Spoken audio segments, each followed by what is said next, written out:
out of storage, but that shouldn't matter. All right, you are live. It's saying I can see my ugly mug, so I still hear music in my headphones though. I just hear you, my lady. Yes, just you. You guys hear that music? Oh no, No, I know why, because I have an earbud in. Oh my Oh, God, dude, Goodness. you are. You would think I have a new clean date today. Jesus Wow. So here we go. Let's just reopen this, refresh it. No one's on. No one's getting offended by my silliness yet. Come on. That's because nobody's listening. I know. I wonder. Hey, like My the mama's Witcher. listening. Oh yeah, like the Witcher said about. There we go. Bam. So. Are you okay now? We're getting to be okay. I'm gonna shut you boys up. And I got to take my face off here because I got a video of me right now, and that just takes me a second because I'm an amateur. I am a self-proclaimed producer, and I apologize because I'm a terrible producer.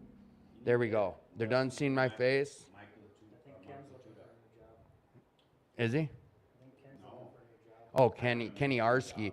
Okay, there we go, buddies, boys and girls, kids and girls and big daddies and mamas and sisters and cousins and aunts and uncles. We are back. I apologize about that snafu. I just wanted to see who really wanted to hear the show tonight, so I just booted it off and see who would come right on back in. And now we're sitting here all by ourselves. But I can hear me, so we are live, and all this matters. This is my Friday night meeting. Honestly, guys, this is what I do for a Friday night meeting. If we have one person listening, cool. If not, cool. I'm not here getting high or drunk, so I'm safe. So here's the deal. You're listening to the Attitude for Gratitude podcast. In the house, we've got Twizzle and we've got Ken. We're going to talk about some experience, strength, hope, some personal stories, some growth, some fallbacks, some ups, some downs, lefts, rights, all that good stuff. As always, though, you know what? If you're out here listening and you're struggling tonight, please do reach out. You'll hear us talking about our stories. You'll hear and see other people making comments. Use this platform to network. If you're looking for meetings, whatever, if you're looking for anything, this is an interactive show. So if you have questions for my guests, if you have questions about anything to do with recovery or anything, just post it. You want me to talk about something or you want me to revisit a conversation we're having, post it. If you're listening on YouTube or Facebook, I will get the messages.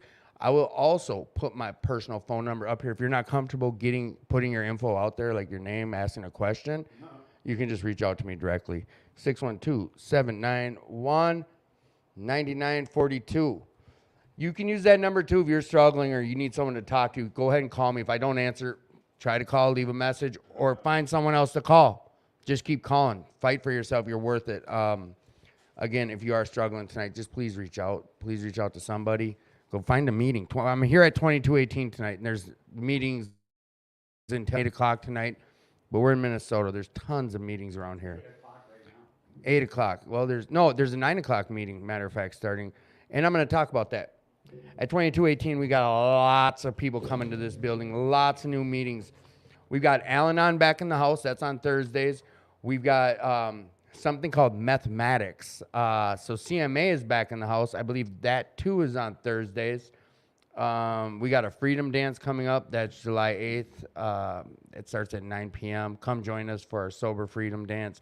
There'll be popcorn, NA drinks for sale, a DJ, dance, lights, and good times. This will be a drug and alcohol-free event. Come on down, check it out. We got a French toast breakfast coming up. $5 donation. $5 donation. Come on down. They're doing sausage and French toast. It's every second Sunday of the month. Come join us for some good eats and fellowship. All are welcome. I'm glad Bobby's back to run. Yes, Bobby's taking care of business. This new board, they've really done some things to work with. Awesome. With everyone to come in here, and that's why we're seeing so many more meetings popping up here at the club. They're working with the fees or whatever it is. That's how it was working before, though. Yeah. That's how it was working before. And then it didn't work that way for a that's while. politics, whatever it is. I steered clear of it. I know that things happen when Tad, that's what happened. You were asking about Tad. He got involved with the board. Yeah, whatever. Things I don't care happen. about And that. just, honestly, I steered clear of it as best I could. I love Bobby, that's all. I love anyone who's willing to give their time for recovery. No, I love Bobby. The Alano Society of Minneapolis has a vision statement, and it's to be the premier Alano clubhouse, serving the community by offering support, strength, and hope to those seeking recovery and their families. Our values are recovery, wellness, inclusiveness, and innovation. So come on down and check out the club. If you're looking for a place to go and like donate some time, you can come on down and do that.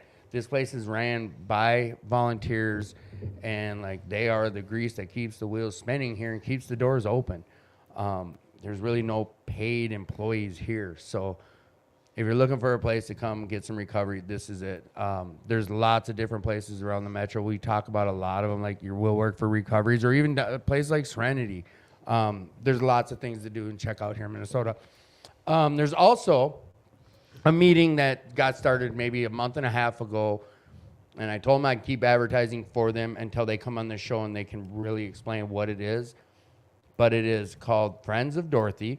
It starts right when the show starts, Friday nights at 8 p.m. It is an LGBTQ plus sensory-friendly meeting. I can't elaborate much further than all those initials and sensory-friendly, but I'm going to have a group of them to come on and explain what that is. So I'm not quite sure. I just know that if you're not feeling comfortable at the meetings you're at and you're looking for something else, come check it out. Maybe that's the one that's for you. Other than that, again, if you're hurting, struggling, whatever, you're worth the fight. So fight for yourself and your happiness, and do what it takes to reach out. We do this thing together, or I do this thing together, one way or another. Shoulder to shoulder. Shoulder to shoulder. We talk about everything and use over nothing. I'm going to put a little bit of info up on the screen for you guys, too, that you can utilize or somehow utilize if you're able to. All right, we're going to get going on this thing. Like I said, I have Tracy in the house. I got Ken in the house. So we're going to get to know Tracy a little bit. Who are you again? Tracy. I'm an addict. Prove it. Hi, Tracy. I'm joking. Let's party. So, yeah, I'll show you how addict-y I am. So I ran into you at the Ride for Recovery here. I did. And I put you on the spot and asked you to come on the show. Yep. And you said yes. Totally unknowing of what would happen to me. Wow. Yes, and Ken is maniacally laughing because of that. So you know how I asked you before the show, I was like, is there anything you don't want me bringing up? And you're like, nope. Oh boy, it's go time. No, I'm joking. So here's what we're going to do is talk about recovery. Why are you echoing now? That's just for you and me, Ken. Okay. Thanks, bud. Tell us about yourself. Whatever you're comfortable sharing, just give us a little synopsis of an experience, strength, and hope. If you're okay with that, I'll try my best not to interrupt and have you elaborate on stuff. If we have questions come in about any of the stuff you share about, I'll let you know. Other than that, just give us a little story. Who are you? Will do. Well, I guess first and foremost, obviously an addict in long-term recovery. I'm also a cancer survivor as a child. I wasn't really supposed to live through that time of my life. 25% chance of survival. And how old were you when that happened? I was 3 years old when they caught it, and I was on chemo and radiation for 3 years. Wow. Wowzers. Yeah. At your adolescence years. Yep. Your young childhood. That's crazy. Yeah. It wasn't a good time. Do you remember a lot of it? I remember the bad stuff. That's usually what we do. So like when you're doing chemo and radiation and stuff, they can't give you any local anesthetic, right? Mm-hmm. So there was a time where they needed to pull some teeth out, and they brought me down to the U of M and strapped me in the dentist chair and pulled my teeth out. There was like 3 or 4 teeth that needed to come out. Ooh. And then was that like convocation of like the chemo and stuff like that? Like why the teeth had to come out? Yeah. I'm not exactly sure. Okay. I just remember the event. Wow. Probably pretty powerfully. Yeah, it was. And, they had to take the bone marrow out to test my marrow and stuff. Mm-hmm. So they would do a spinal tap on me, on my back, and they had to strap me on the gurney on my belly and stick a needle. I don't know if you know what a spinal tap is. I've heard horror stories of it. Yeah, It's a super huge gauge needle, I guess. Probably Yeah. like a 3. It goes into the middle of your bone, and it pulls out the marrow so they can test everything. Yeah. But that's the type of stuff I had to endure awake. And they couldn't give you nothing for like pain type stuff. Nah, nothing. Ooh. Not even like an epidural like they give you when you're pregnant? Or like a block or Well, something. this was like 1976. We weren't going to age you, dude. But we're aging you. So that's Well, your 79 minus 3. I did public school. that puts you at 14. That's crazy, dude. I never knew that about you. Yeah, I didn't either. not a lot Cancer to it. at the age of 3, and you went through some hell. That's wild. Yep. How does that look like coming out, like being clear of that, or like, yeah, if you're okay sharing about that? It's well, I mean, I guess I don't view it as like a normal person does, like when they're adult going through that. Mm-hmm. I didn't really understand what I was going through at the time. You know, I Oh. always Yeah. I didn't understand why I was being brought to the hospital where they were going to poke and prod me. I didn't understand why I was throwing up and sick all the time. You know, I didn't know why my dad was carrying me out of the hospital because I couldn't walk after they just stuck a needle in my back. So is that kind of in your head, like or how do you even know to Well, look at it I at that think- age? Is this the normal? I think it had a big part to do on why I did the stuff I did. Following. Following. Yeah. So by like 10 years old, I was smoking cigarettes and and sniffing gasoline. Dude, me too. Exactly. 100%. Legitly. Yep. By 10 years old. Do you Yeah. remember why you were? Was it peer pressure? Like your buddies were doing it, or is it? I followed my older brother around a lot, and then him and whoever he hung out with. So I kind of just went along with the flow, Right? and then smoking marijuana and meth. I was At 10? at 12. Oh. So the you first wait. time I smoked marijuana, I was 12. Oh, okay. But I'm saying meth. Did you smoke them at Meth, the I same was time? 15, which Oh, was crank back in the day. Right. Frank? Yeah, Oh you yeah, couldn't bad really- touch, yeah. P2P. Couldn't really smoke that stuff.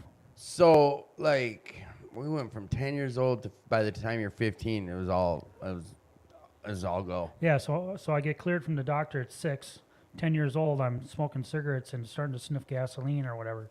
And then by the time I'm 15, I'm selling marijuana and doing crank and cocaine and acid and all sorts of Just stuff. whatever. And I picked the minute I picked it up, with the minute I started selling as well.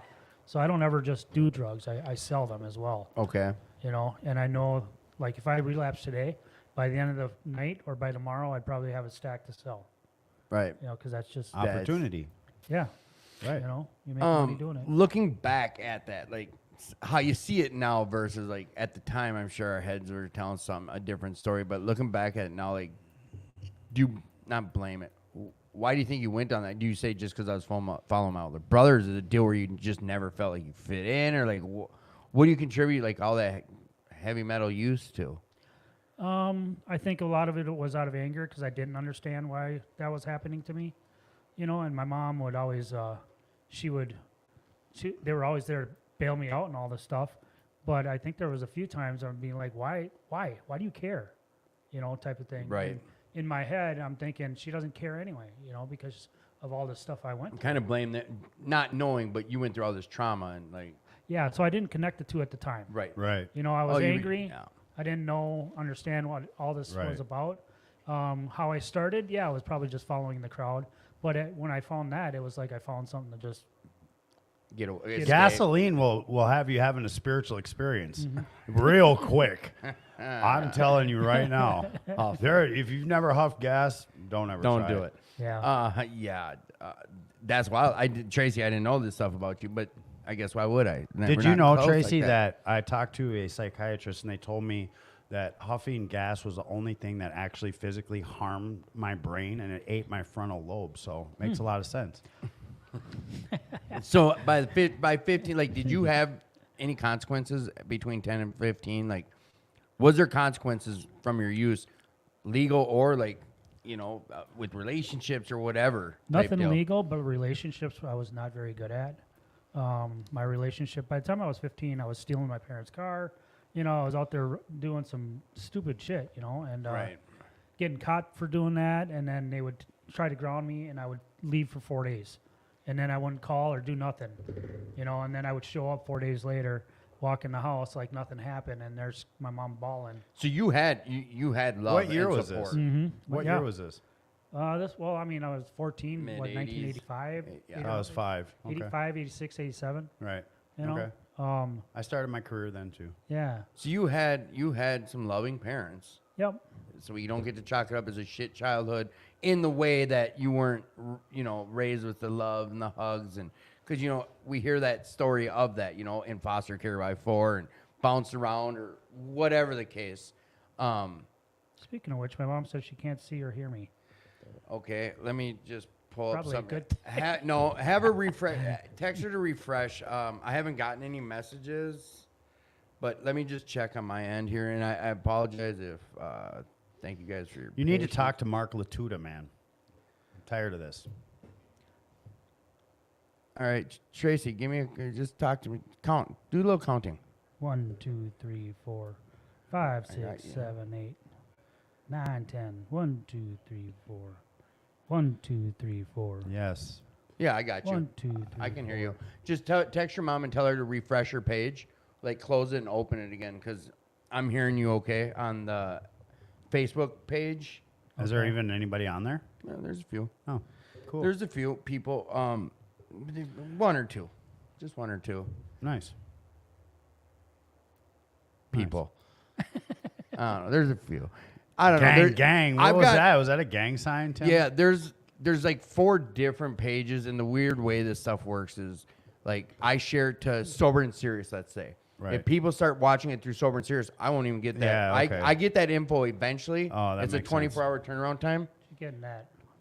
I don't know whatever that Okay. is. It's a 24-hour turnaround time.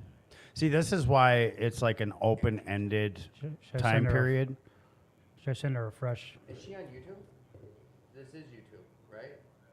Oh, that's what I sent out. Yeah, this looks like YouTube. I was gonna say, is she have Facebook?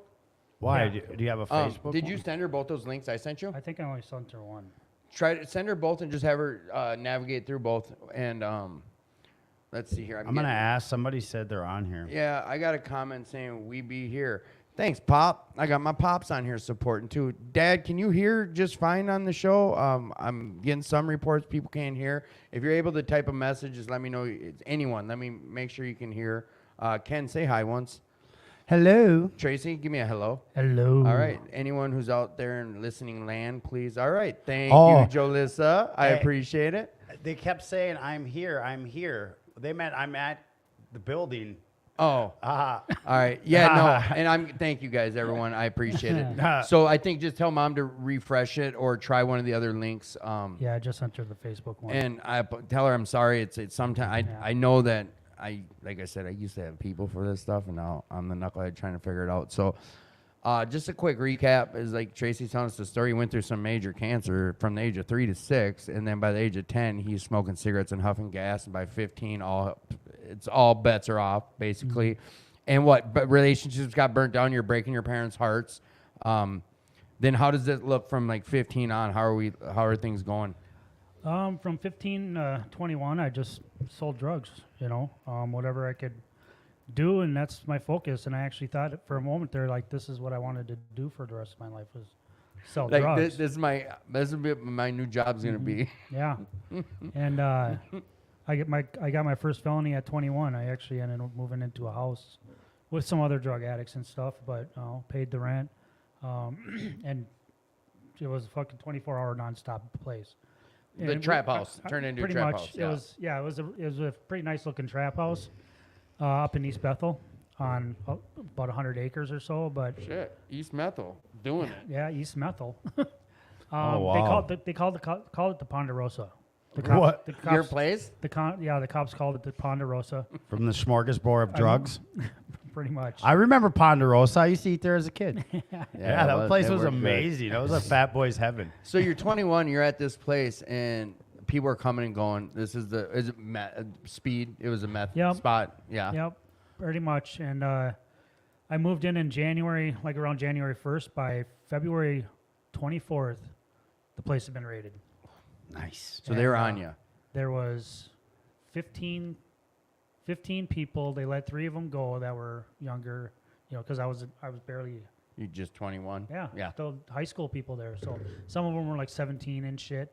But yeah, they got an 8 ball on me, and they charged 12 people with Yeah, that. they 8 do ball. that. Yeah, I've been part of something similar. Mm-hmm.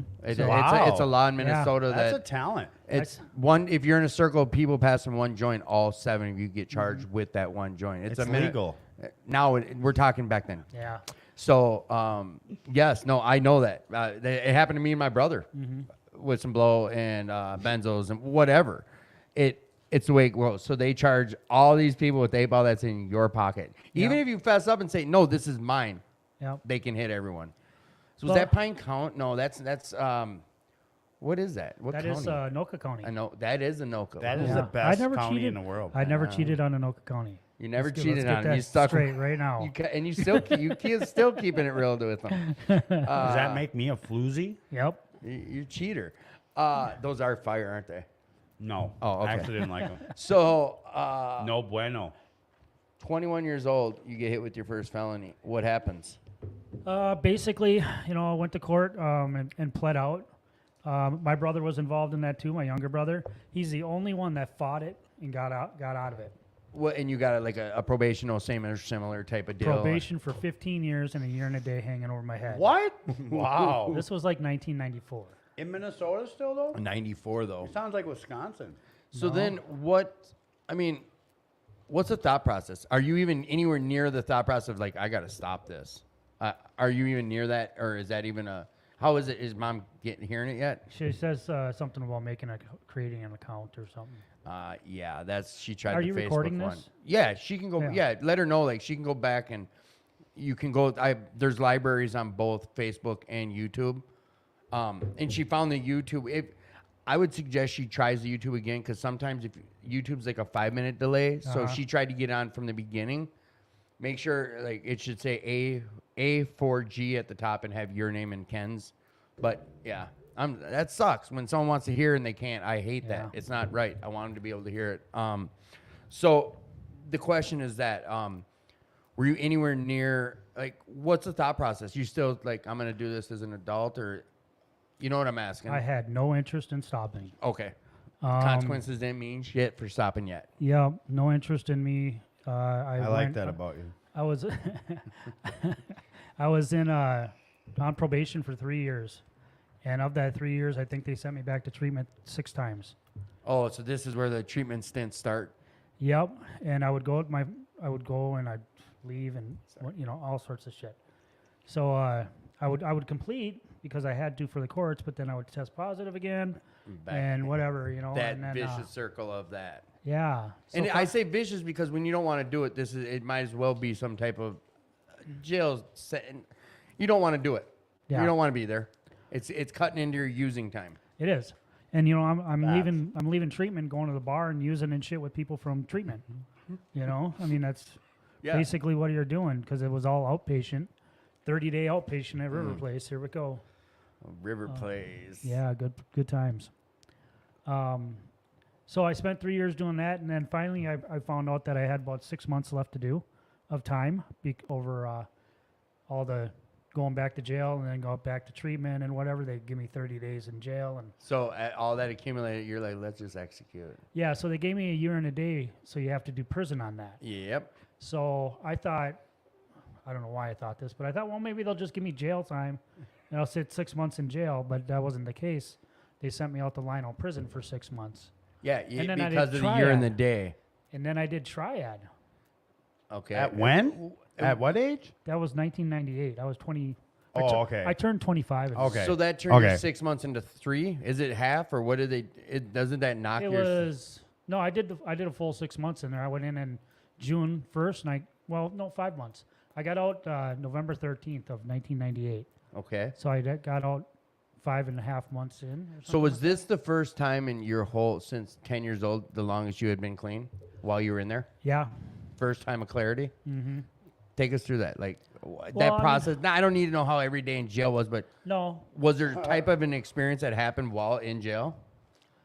I thought, of course, I became very ambivalent. I guess you could say at that point. Dumb it down for me. What do you more- mean by ambivalent? Yeah, what is ambivalent? Well, I started thinking, like maybe I should take this serious or. Okay. Do I Yeah. have- So here. you know- Okay. no yes. more fluidity to your decision. Yeah. But I was serious. For me, I didn't know. Contemplation. I didn't know what he meant. I don't- was in the contemplation stage of change. Okay. Beautiful. Okay. So this is where the glimmer of maybe some seeds had been Maybe. planted. Okay. Yeah. Okay. Yeah. So I got out, and then you got to do the parole thing. you know. Right. And I stayed on parole for 4 months, but every day of parole, I was counting down the days I could smoke some marijuana. You know, I thought, okay, I'll just smoke some marijuana. All right, just weed. And then, you know, I'll drink Some I'll grass. drink a little bit. I was never huge on drinking anyway. Right. You know, well, and then I started doing that, got back together with my son's mom. And this was actually a time So you had where a child somewhere amongst that story. Yeah, he was born 2 weeks after I got raided. No, 3 weeks. He was born. Okay. We weren't together because of the cancer. I was told I would never have children. Oh. They're like, So- you're sterile. And basically. believe it, yeah, I tested the hypothesis, and I never got anyone pregnant. Multiple times we tested it, and Yes. they were right. And they were So right. you got a up miracle baby. Up until Tammy came along. Miracle right? baby. Yeah. It wasn't a miracle at the time, Sure. but Sure is now, though. He turned I mean, into quite a yeah, good- and looking yeah. back at that stuff, we've had a guest on here. Zach was on here, and he just had a second child. He went through cancer, and they said you'll never be able to conceive children. Yeah. And that's why I say that I kind of stole it from, but that's a miracle child, man. Yeah. You got a professional doctor saying it's not going to happen, and boom. Doctors don't know shit. That's why they call it practicing medicine, though. They're because practicing, on yes. you. And I don't mean, And that's legit, yes. like, especially in the psychological field. Yes, and like I was telling Ken, like I'm here, I'm neutral with this stuff, and I have another one in there if you want. I'm neutral on this, and that's why I say like doctors don't know shit. Some doctors have saved my life, and I've also had some serious resentments very with doctors. Whatever, everyone's humans. People make mistakes. Beautiful. I know. Period. I So, know. so They obviously saved my life. well, you know, yeah. with the 25% chance of survival. So And now, And that's beautiful. hell yeah, you wouldn't be here right now, and there's a Right. reason you're here. So, And then jail, I stalk you. Jail, you're in jail this 5-6 months. You're cleared headed, and you get out, and you're still like, I'm counting days before I can blow some weeds and just have a couple cocktails. you know, I thought, I'll get back together with the baby mama, and I would, get back into being just a normal schmo. Yeah. Drink some beers or whatever, watch the games, and smoke a little weed once in a while. Mm-hmm. And that worked for a little while, and then Define a little while. How long did it work? probably a year after Okay. I got out of jail. Okay. And then I got a DWI. Okay. Now, And you still had some consequences hanging over you when you got this DWI? no. You were cleared. Yeah, I was clear because I Okay. did my prison time. Okay, And he yeah. did his parole time, his 4 months, Yeah. which Yep. he discharged off of. So, and that was the longest I'd been off probation since I was 18. Was that amount of time? So That's kind of like a miracle baby. yeah, kind of. So I drinking a little too much, and I started dabbling a little bit in the meth again, but nothing too serious. Just a little dibble and dabble. We always make that joke on here, like, no, I only shoot heroin on weekends, just weekends. I was a social meth user. That to interject one of my favorite stories from one of my best friends, and I'll refrain from saying his name because he didn't show up to the podcast. He was on the board at Gopher State, but we won't say his name. Oh, okay. Yeah. But yeah, story it up. Come on. And we're coming back to you. No, go ahead. Oh, well, I'm going to pull you out on this one. we, But, we will later. all right. So you get setting a it up. Dewey. I get a Dewey. DWI. Yeah, What I get a happens? Dewey, man. And Tammy was pretty well fed up with shit. Imagine that. And Tammy's the baby's mother, right? baby mama. Okay. Yeah. So she wasn't too happy, but she stuck around. But I didn't stop drinking. The drinking got progressively worse and worse, and so did the meth use. I wasn't selling, but I was being like the family guy, running a siding outfit, drinking every night, smoking pot all day, every day, and that went on for quite a while, and dabbling in the meth here and there. Yep. Little meth. Yeah. So then in 2004, I got another Dewey, and Tammy kicked me out for this one. She was just fed up. Done. You know. Okay. We don't blame her. Yeah, she was. She tried. Right. And we had another daughter by this time. So Wow. 2 kids are 6 years apart. Now the one's 28 and one's 22. Adults. They are. So I think Morgan was 3. Yeah, she was born in 2001. So she was 3 years old when Tammy booted me out. And so she booted me out for DWI, and then I got another DWI less than 6 months later. So I was she booted me out, and I picked up the meth like daily, right? And I was going to treatment too because of the DWI. Right.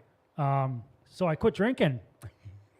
Wow. I quit Where's that drinking. ambivalence? Man, did I quit drinking? But, The heat is on me. but when I graduated from treatment, I was so spun out I could barely fucking talk.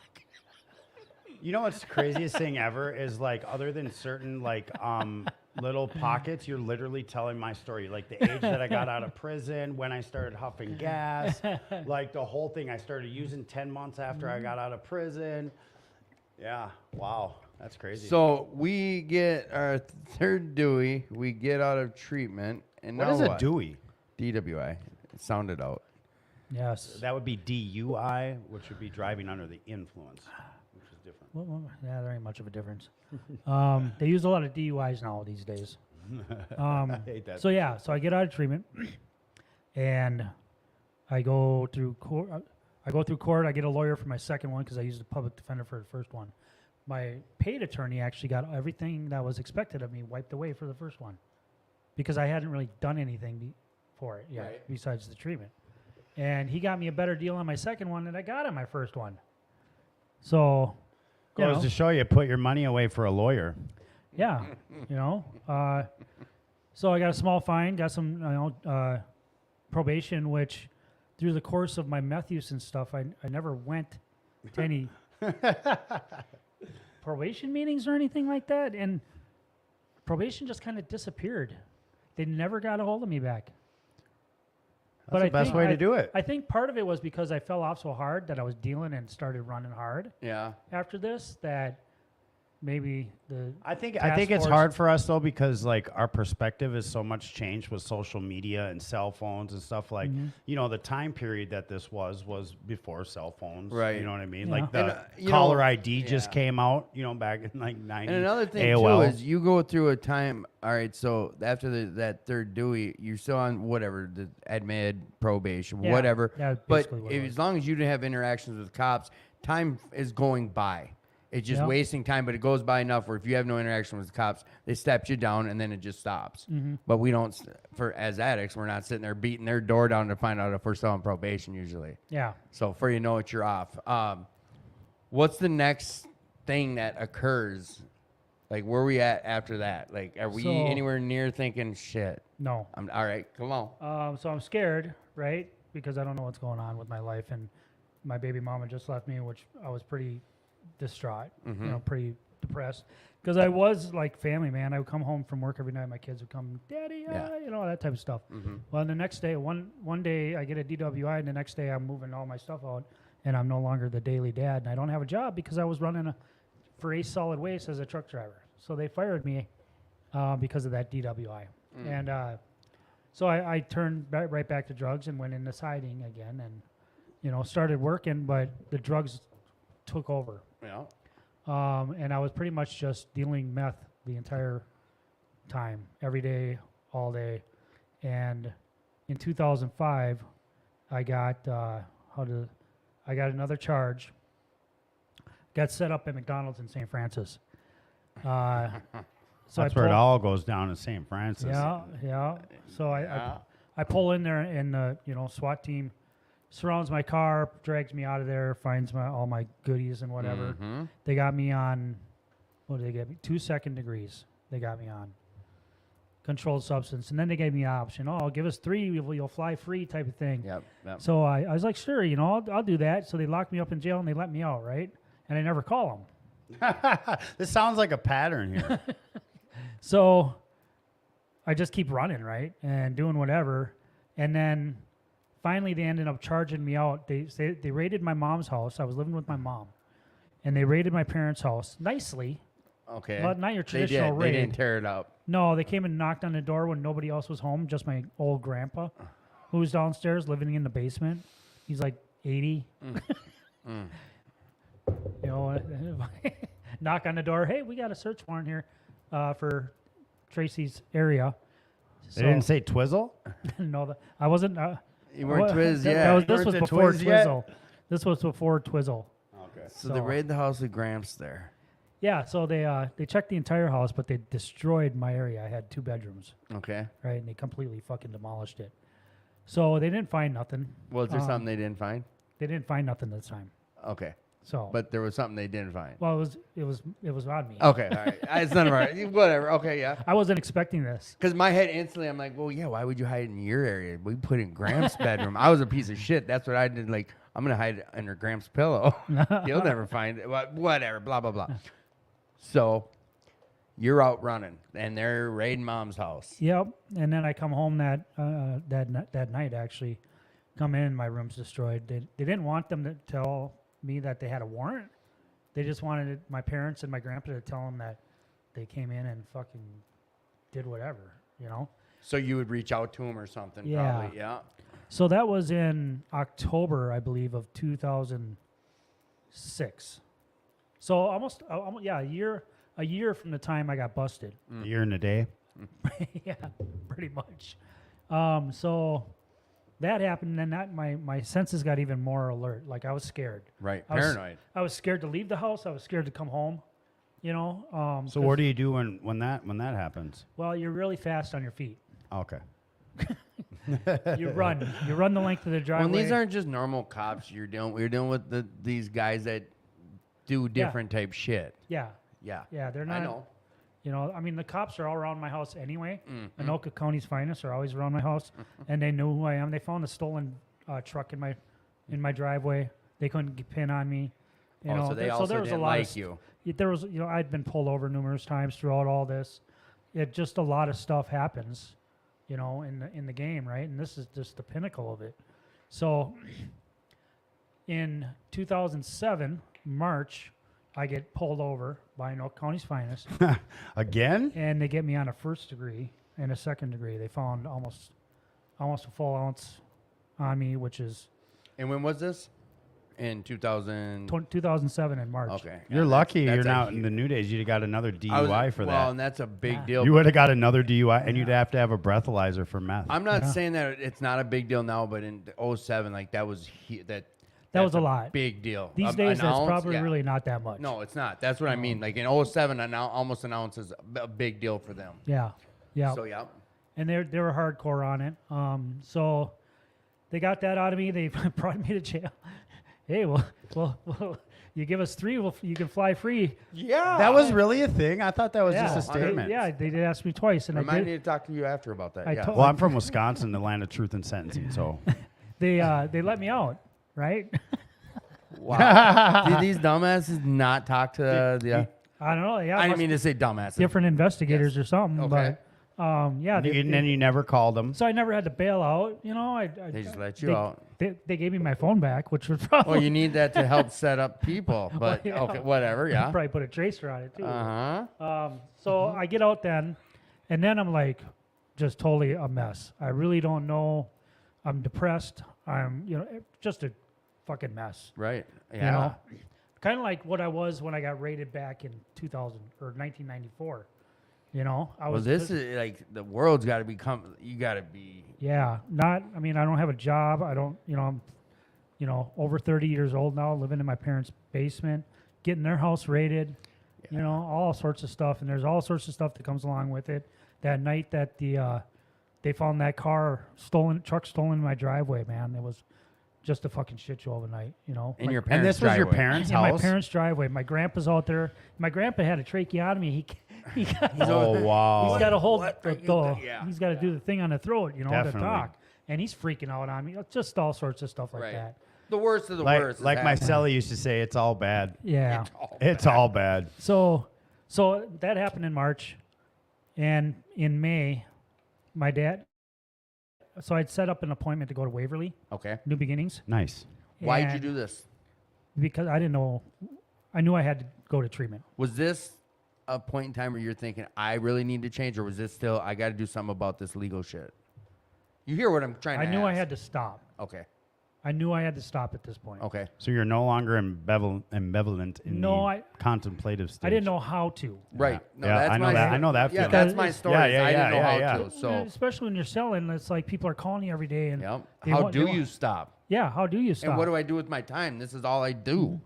Yeah. Yeah. So April well, right after I got caught that time, they had charged me out on the previous one from 2005 in January. So I started going to court for that.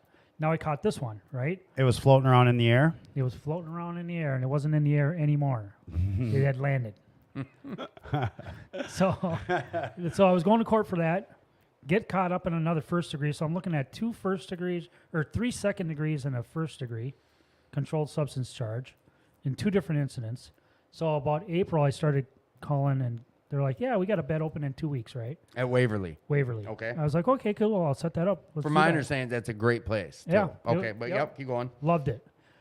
So I was supposed to turn myself in on like a Thursday or Friday.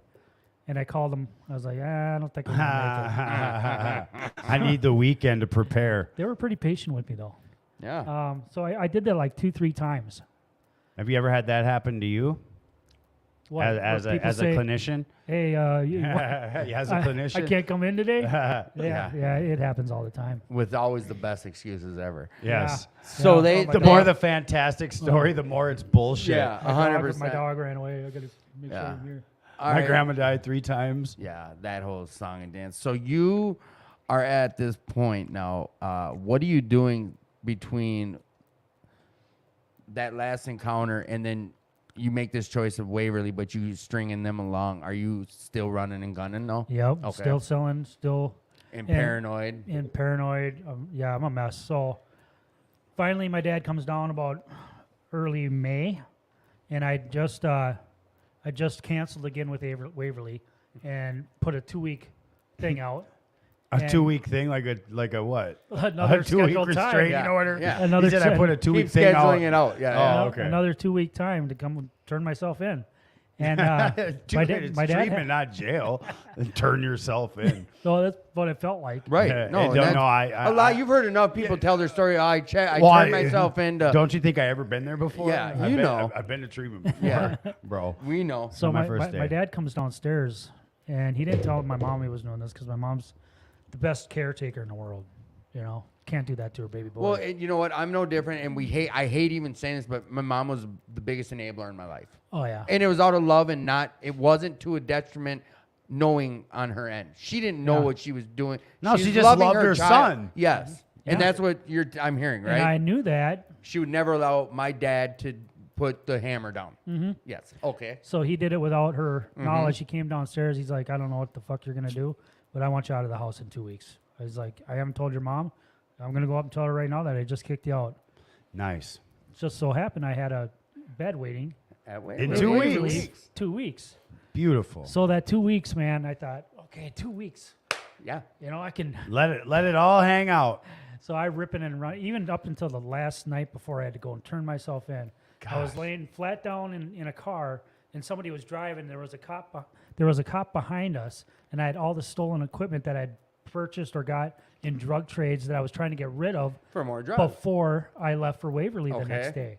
You know, Got to and have money for cigarettes Yeah. and They- coffee and she had to stop and get gas in St. Francis. She pulls in there, getting gas, and I got the seat all the way back, and I'm laying flat, you know, and I'm just poking my little head up above the window because that cop pulled into the parking spot to go inside and stuff, and then another Anoka County pulled in. So there was like, And in your mind, they're there because of you. they were there because of me. Oh. wow. So And there's a plot twist. we waited until she came. They waited, and one of them pulled out, and like I was like trying to see, and I could see him slowly going by, trying to see if I was in the car. Mm-hmm. You know, I could just barely look up like that, and he ended up pulling out, and then we went and we made it to Isani, and I got rid of everything, and I made it home that night. Right? Wow. One of the, Yep. I didn't tell anybody that I was going to treatment. okay. Nobody, except one person, my best buddy, right? So the next morning I woke up and I got a ride from somebody to treatment, and I smoked all the way there, whatever dope I rolling. had. Woo, woo, woo. And I sat in that parking lot and I was like twisting it, looking at the door, like, oh fuck, I don't want to go on. I was so scared. Right. I was Right. terrified. Moment of jumping off. Because I'm like, what? And it wasn't like leaving the dope. It was like, what's this going to look like? in. Scared of the unknown. You want to talk about the ultimate fear? That Yeah. right there. What's this going to look like? I don't in know about 6 the months? ultimate fear, At but that it's point in your life, I mean, it's definitely a very paramount fear. right now, I look back, I can't say that was even a real fear. But at that time, it was the biggest Yeah, fear like I in my said, life. it was paramount at that time. But looking back at it Yeah, no, it was- retrospectively, right? honestly, your right. dad, that was probably one of the best things that's ever happened to you. Yeah. I haven't even heard sure. the rest of your story, and I'm not telling you what the Do we best thing was. do we ever go through something and say, you know what, I'm going to be so effing spiritual after this is over? Never. Never, It's No. always after. never. So you're staring at that door. You're going 1.5 million miles a Yeah, minute. I was fucking higher and shit. Mm-hmm. And, That's the only way to go to treatment. I tried to tell them, I was like, they're like, you had to have been sober for 24 hours. I was Yeah, like, right. oh wait, I mixed up my days. Yeah. As I'm doing the You're as trying I'm to chew doing the on your worm in the elbow? chair. Yeah. He's trying to massage his ear with his tongue. tell an addict you got to be sober for 24 Yeah. hours before you come in, right? You want to hear something sad real quick? Is I speak out at Fairview Riverside. Once a month we go out there, and I went there. And this last few times I went, everyone's introducing themselves, and like 1 or 2 out of 30 people are introducing themselves as addicts. The rest are all alcoholics, young. I'm like, wow, that's a lot. So I finally asked them, like, I'm noticing there's a lot of alcoholics here, and it's usually like when I was here, there's 1 alcoholic. Yeah, insurance doesn't cover you if you're an addict now. Beautiful. So they sit there and get smashed off some irk and jerk, whatever. They'll get smashed in the parking lot after they're getting spun I out. know. You have to be That's drunk. I to get legitly did that, and I went to the I Mercy. I went to the Mercy Hospital, and I was supposed to I went to the little yellow house, and I was all whacked out. And the guy asked me, he said, "Well, what can I do for you?" I said, "Well, take me to that liquor store, buy me a half pint, and then take me to the hospital. I'll tell them I'm going to kill myself, and You they'll knew put me in the psych system. ward." You knew the system. Well, I'm in a blackout, and the nurse is like, "Oh, he's gonna kill himself," and I, out of a blackout, said, "No, I will not kill myself." So I ended up waking up in the Hastings detox. Actually, I woke up in a sheriff's car in a wooden box that separated us, and they transported us to the Hastings detox, which is the absolute one of the worst places I've ever been. Caveat. So you're staring at this door. I am. So I ended up going in. I gave all the rest of the dope to my driver. Hey, man. Was it a cab No. or a Uber? No, it was just a drug addict. I don't even remember what the guy's name was. Nice. Says a lot, though. Memorable. Yeah, It's just how it was. That's what that life was. yeah. So you walk into Waverly. Walk in there and got a mohawk. I'm looking all pretty. I want to see a picture. I actually do have one on Well, here. you can just show me later. I'll stalk you further. Ooh, yeah. So they sit me down. They do all my vitals and stuff like that. They're like, "You're not tired, are you?" I was like, "No." She's like, "Your blood pressure's 180 over 100."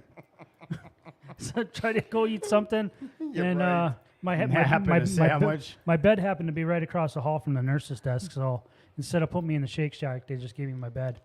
I slept for 3 fucking days straight. Probably the best sleep of your life. It was You're at ease. There's no more worries. woke up for a snack here and there. A little snacky. The first time I woke up was 24 hours later. The nurse, I come walking out and they're like, "Yeah, we tried to wake you up for dinner and stuff, and you had been sleeping in there for 24 hours." I was like, "Oh." And this is back when they had home cooking food in the treatment Yeah, center, they right? had some Oh good yeah, grub I back remember then, man. that. The late '90s. Oh no, I suppose This was 2007. Yeah. Yeah. Best sleep 99. when I went to Pine County for a period of time, that first 2 days, best sleep I can ever. And it Yeah. was the shittiest bed, worst mat, Yeah. best But- sleep ever. Best times. It was But because the- of what was up Yeah, here. of course. Yeah, the worries, the Yeah. scared, the Right, fear. It all right. It was like, they always say that once them cuffs click, the pressure's off. yeah. I remember crying. Yeah, I remember being in the pretty cop much what it car. is. I remember being so high. I was underneath the bridge cooking meth, and the cops came, and I brought the meth lab up in the bag, and then the cops like, "Oh, we're not going to arrest you. We're just going to give you a ride." And I was so high, I tried to take the meth lab into the back of the cop car with me. I remember you telling me this story. Yeah. Kim B would like you to please post the Mohawk picture. Oh, Miss, I will, that's my AA mom. I'll send it to you. She's a lot of people's AA mom. I know she's a beautiful, I love amazing soul. Kimmy. Kim, we love you. We love you, Kim. Shout out, Kim. Hey. So you get in there, you get a good 60 hours of sleep. Yeah. Then what? We wake up and we got to face life. What happens? Yeah, they wake up and they're like, "Okay, you got to start group. You're, whatever." And I was nowhere ready to start group. I was lethargic. I was fatigued. When at that time there wasn't offering, like I know a lot of nowadays, like they're gonna offer meds that Adderall. They gave me Neurontin, which I think Neurontin. is gabapentin, right? Yeah, Neurontin, same, yeah. same Yeah. difference. So I didn't basically. even know what it was at the time. Yeah. You know, It's a nerve for whatever. Yes, yeah, I so know they what give I you know what it Neurontin. is Yep. now, but so they gave me Well, I that. would hope so, given your education. So back then they had a tier system. I think you started at yellow, green, blue, and then red. Did they still do the exposure therapy there, where they expose you to your The drug ritual? of choice with the way that you used to ingest? ritual. Oh wow, The ritual. That wow! Was fucked up. Can you tell us about that? Because I'm actually interested to hear. Like, Also, what was the color? Did they start you at the highest? They start you at the lowest. You start at yellow. Oh, so the better color, the better So you it's like get. the gold star system. You don't want to Okay. be red. You want to be blue. Okay. You hit red, your next step is kicked out. Oh, so it's your disciplinary Oh, colors. Yeah. Okay. So in one day, that first day, I went from yellow to red because I couldn't. You take your break for group and lunch and stuff, and I would go lay down and I would fall asleep. You were still just Yeah. you're spent. And they basically said, well, your next one, you don't make it to group, you're discharged. Yeah.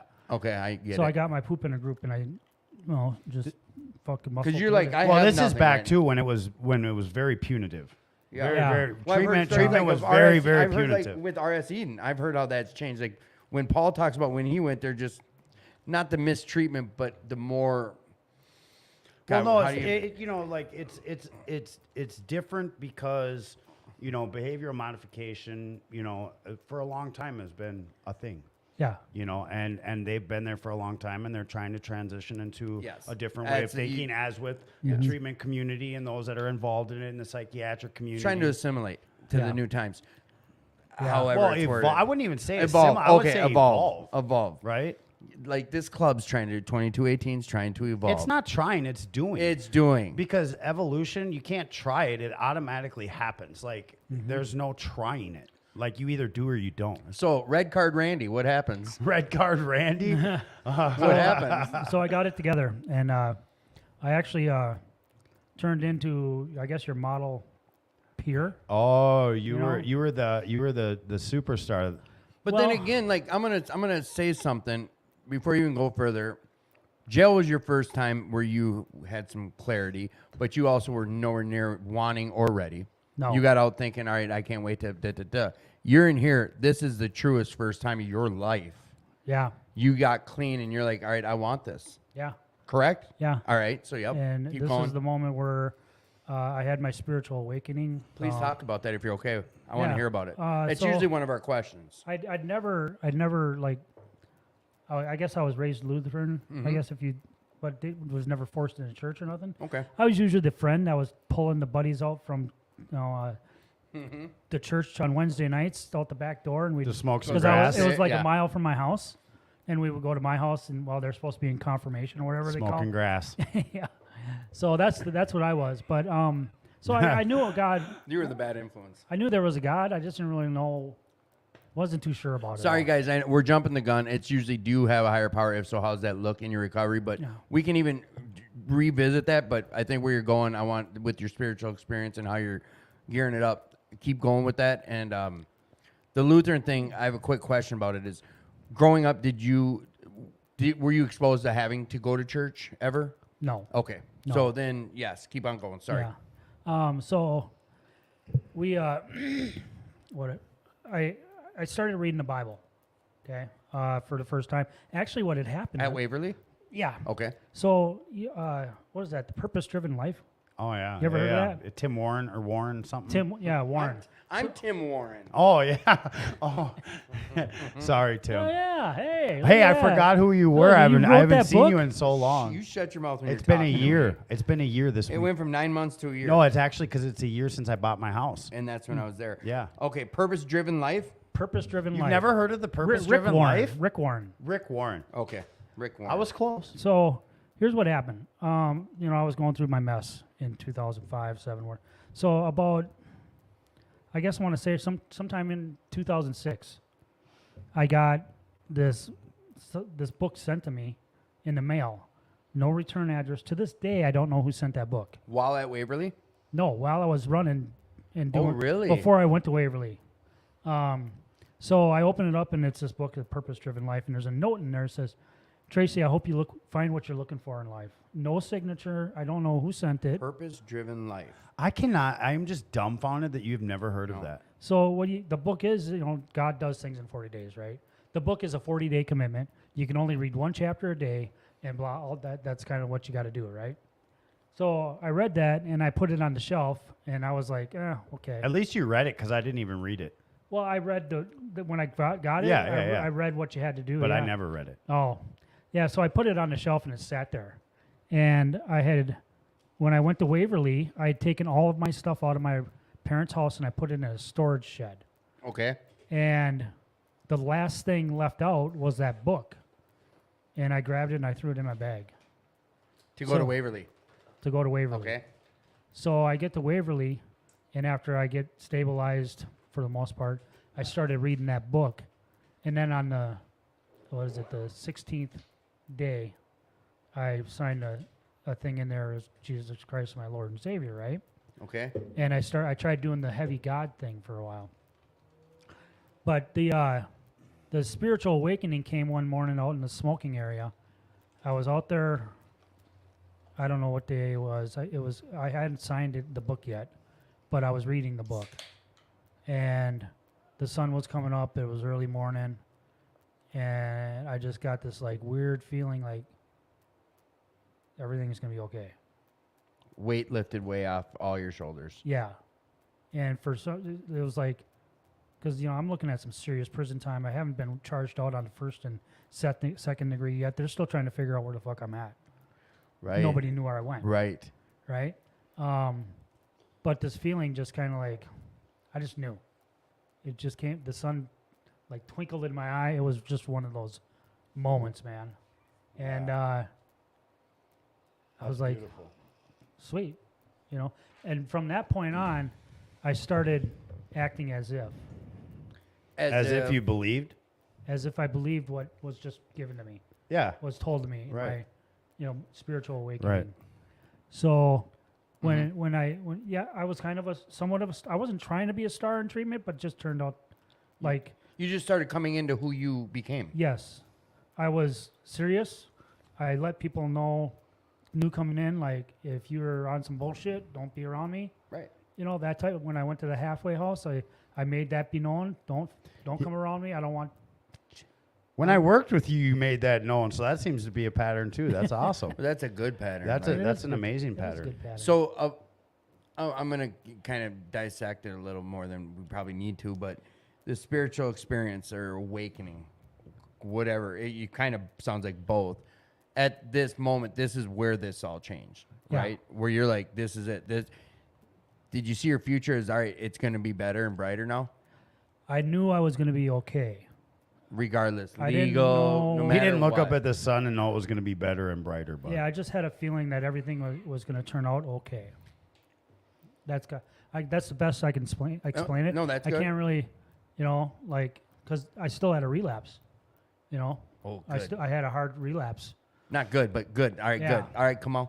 So I completed treatment, and it came up quick, man. I didn't want to leave. Like, when I left treatment, like, they do family week and they do coke meth group, where you got to sit there and they got cut for if you're a meth guy, you smoking. They Really? bring in a pipe. yeah, MSM. And they use cup, and you have Yeah. to do everything up to hit it. Even What if the you fuck is if that you're for? if you're an IV user, they would make you go They- through that ritual as well. Yep, they want you. They want we're you. talking different days, man. We're talking belladonna treatment, Yeah. Out hydrotherapy. here with that shit. They wanted you to understand euphoric recall, the triggers in the environment, and all that other stuff. So as I'm doing this, actually, it was harder for me to watch people do Wow. it. Yeah, that Yeah, ritual. than it was that for makes me to do it sense. Everyone myself. has their little parts of that ritual that. Well, Yeah. you know how you're sitting in a room and there's one guy packing up the bowl or something, Yeah. and you're just like, Yeah, there's- that's what I felt like. You're right. Let me when get I was that. doing it myself. So it was did different. something. Like you had feelings It pissed over me off, dude. I told the counselor that I wanted to fucking punch him in the face.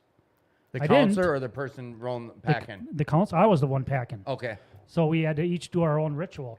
So yeah, the IV user grabbed a chair and he hung his arm over a chair and he slapped his arm and stuff. No way. No way. I had to pack up my bowl and do the ritual of, and then they want you to talk through the things he would do. Go to Walmart. Where would you pick up? Relive. Yeah. What are the things on the way? So it's all supposed. Do you to feel be like that? Do you feel like that in that moment could be traumatizing? Yeah. Yeah, I'm about to cry. I don't know how to explain it, but I had the Really? weird. Yeah, no. I think maybe because I had already kind of had time to process it. Because really, I was like, I had one of my sponsees at one point. He had taken off from there because of that. He's like, you went. And I got a would real have too. I mean, looking back right now, if I was That's a serious subjected, trigger. if I was subjected Yeah, to do that, right. and not even so much a trigger, anger would have been the first thing. But that to me, it just well, it's like Pavlov's experiment with the salivating dog. You know what I mean? Like you're gonna get that reaction when you're. I mean, like, what did you say? Like, like you had barely woken up yet, and now they're handing you a meth pipe and some cut to light up. Yeah, because I only had 28 days of treatment. Right, exactly. But I still go back to this. No one grabbed a needle and shoved it in my arm. I did that. Me going through that, Rich, I'm the one who chose to be in that position. So if I get to that spot, I don't know. Everyone's different. It probably worked enough where they kept doing this. They did it. They for a don't long do time. it anymore. Huh. They did- Imagine they- that. Kind of like diapers and signs and briefcases. They did do it for quite a while though. Yeah, I think it's They probably also been. did It shock had to have been. therapy for quite a They while. still back. do it. Okay. But they do it a different way now. Instead of laterally, they do it unilaterally. And you know what? Something like that. I'm not we a said, doctor. I think it was brought up earlier. Like doctors don't know shit. You know what? They do. Psychiatrists do. They People do. learn 100%. learn shit, but from where You know what was one of the funniest things that I learned from my psychiatrist now, who I've had for about 7 years. I did not like this woman when we started, and I love her now. She's That's good. Yeah. Well, because the thing is like she tested what I was saying, right? And she was very well held you educated. accountable to your words. No, she was true to herself, right? And through that expression, right, like it pulled something up inside of me. But one of the things that I've always liked about you is you're the same way. Like, right? Like the message that I sent Tim about Tracy was he's the most I don't give two fucks he's the loving, most I don't caring give a fuck. Yeah. individual that I have ever You met. worded it right too. Yeah, I because thought about that. legitly Tracy gives two fucks, right? But you're caring. But It wasn't- if you haul your ass into Tracy's office, no matter how many times it's been, like Tracy will let you sit in his chair, and Tracy will give you the raw and real, but he will let you sit in his chair. Like no matter how many times it was been, I like I would watch you and I would be like, God, this guy is an asshole. But then, we look at the demographic of the individual that we were serving. You know what I mean? Like it's a tough crowd. It's a us crowd. It is an us crowd, and I know what they're thinking when they're sitting there. Right. And I know they got anger, they got depression, they're fearful. They don't know me from jack shit unless they've been there a while. But that doesn't mean they're not going to change. Yeah, I love Tracy. That motherfucker is one of the most not give two fucks, caring, loving individuals I've ever met. Oh, you had to get the exact quote? Yeah, because you wrote it perfect. Because I said I really don't know Tracy that well. I know him through Bob, and we're in the recovery. And he responded that way. Well, see, like, I don't really know him that well, right? Like I know him from being a coworker, and then I know him watching him on Facebook. And what I've watched is like this beautiful experience of buying a house, because I still remember when you were working at PIR, like you're like, oh, I'm way away from that. I got all these loans and all this stuff, and then to watch you buy a house and renovate it and watch the friends that you had built in your recovery surround you and help you renovate your house, and then to watch you build a relationship. I'm kind of telling your story, but to watch you build a relationship, like I've watched all of this, and you're somebody that actually like I've admired and been intimidated by in some ways, and it takes a lot to intimidate me, right? Like there's just in good ways. It's because like sometimes I do still compare my outsides to my insides to your outsides, I right? think that's like a human right, trait, like and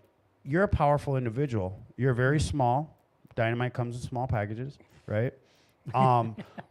But no, legitly speaking, and anybody on this podcast that knows me knows I'm not just blowing smoke. I legitly will tell you what I think. And like to watch you work in that environment, to watch you work with Ron Reed, you know what I mean? Like what an amazing experience and a journey to see, you know, and then I got to see after I left, I got to see your progression, and like your sponsor is like one of the most amazing people. I was, you know, his wife. I was a bridesmaid at her first wedding.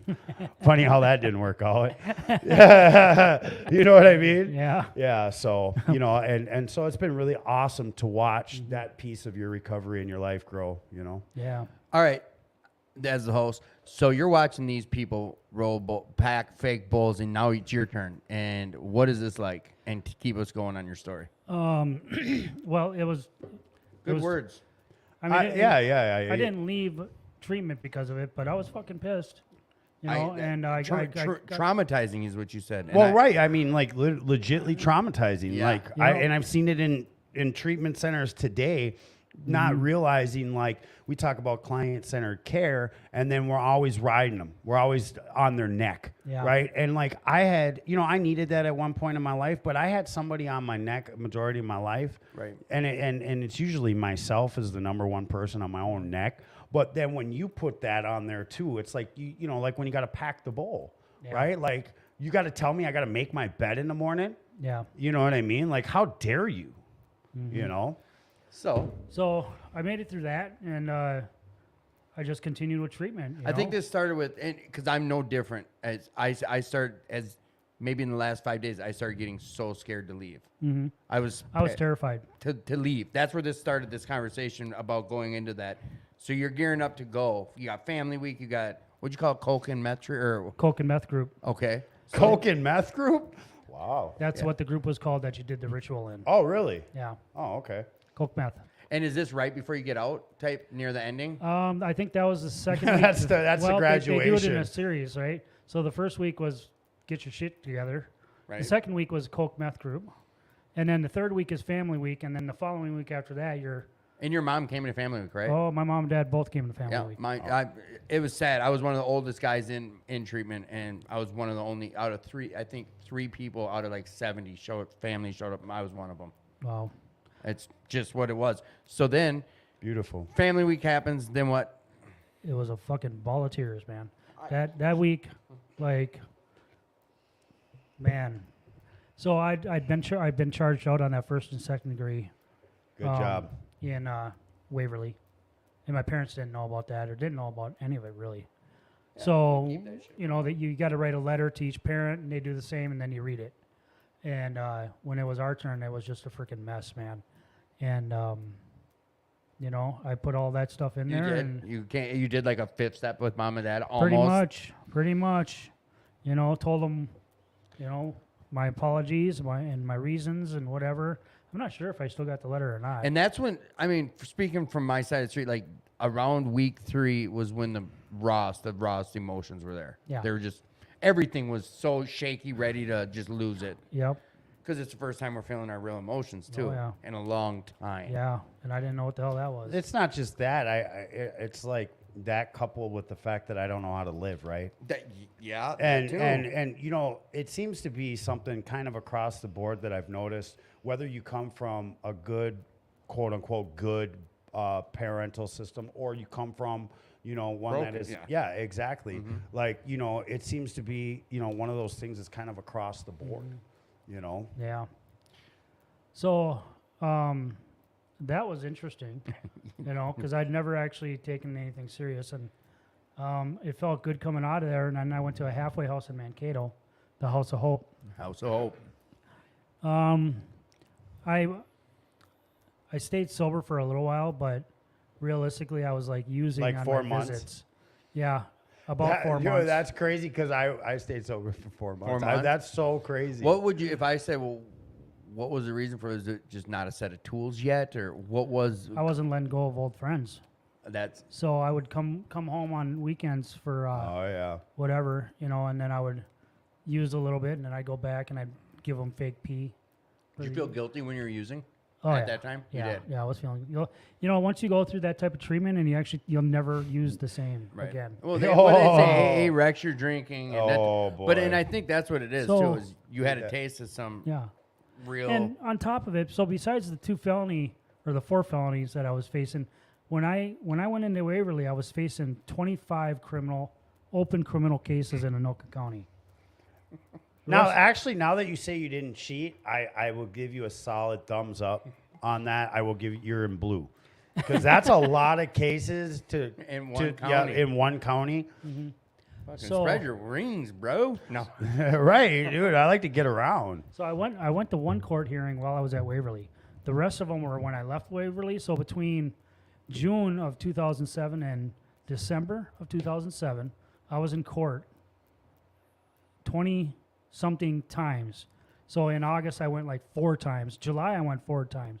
So I was in there every fucking week for something different. Every Tuesday. So I was and making my yeah. rounds through. Didn't they have all like a meeting about you or something? I'm Well- sure they probably still do. they ended up combining the felony cases together, you know? Kind of a concurrent deal or Yeah. yeah. So that, you know, they just go to court Oh, for the universal resolution now. Yep. Well, shit. Yeah, and you know what? Think of the money that saves instead of 28 visits. Well, that's just.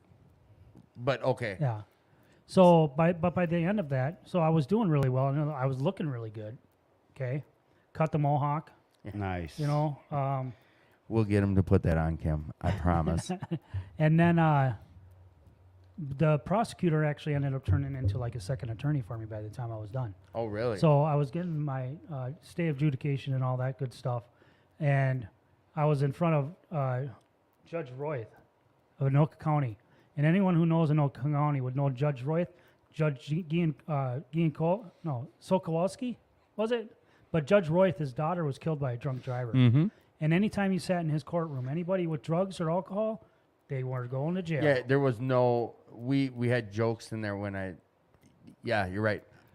So There was no playing around, and he had no compassion. He didn't care if you're in treatment. None of that shit didn't matter. nope. Mad none. classes, none of it mattered. So I ended up, for my sentencing date, I ended up in front of him.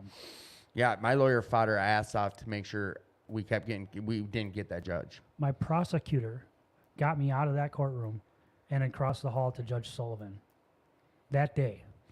My prosecutor. Lucky fucker. Lucky fucker.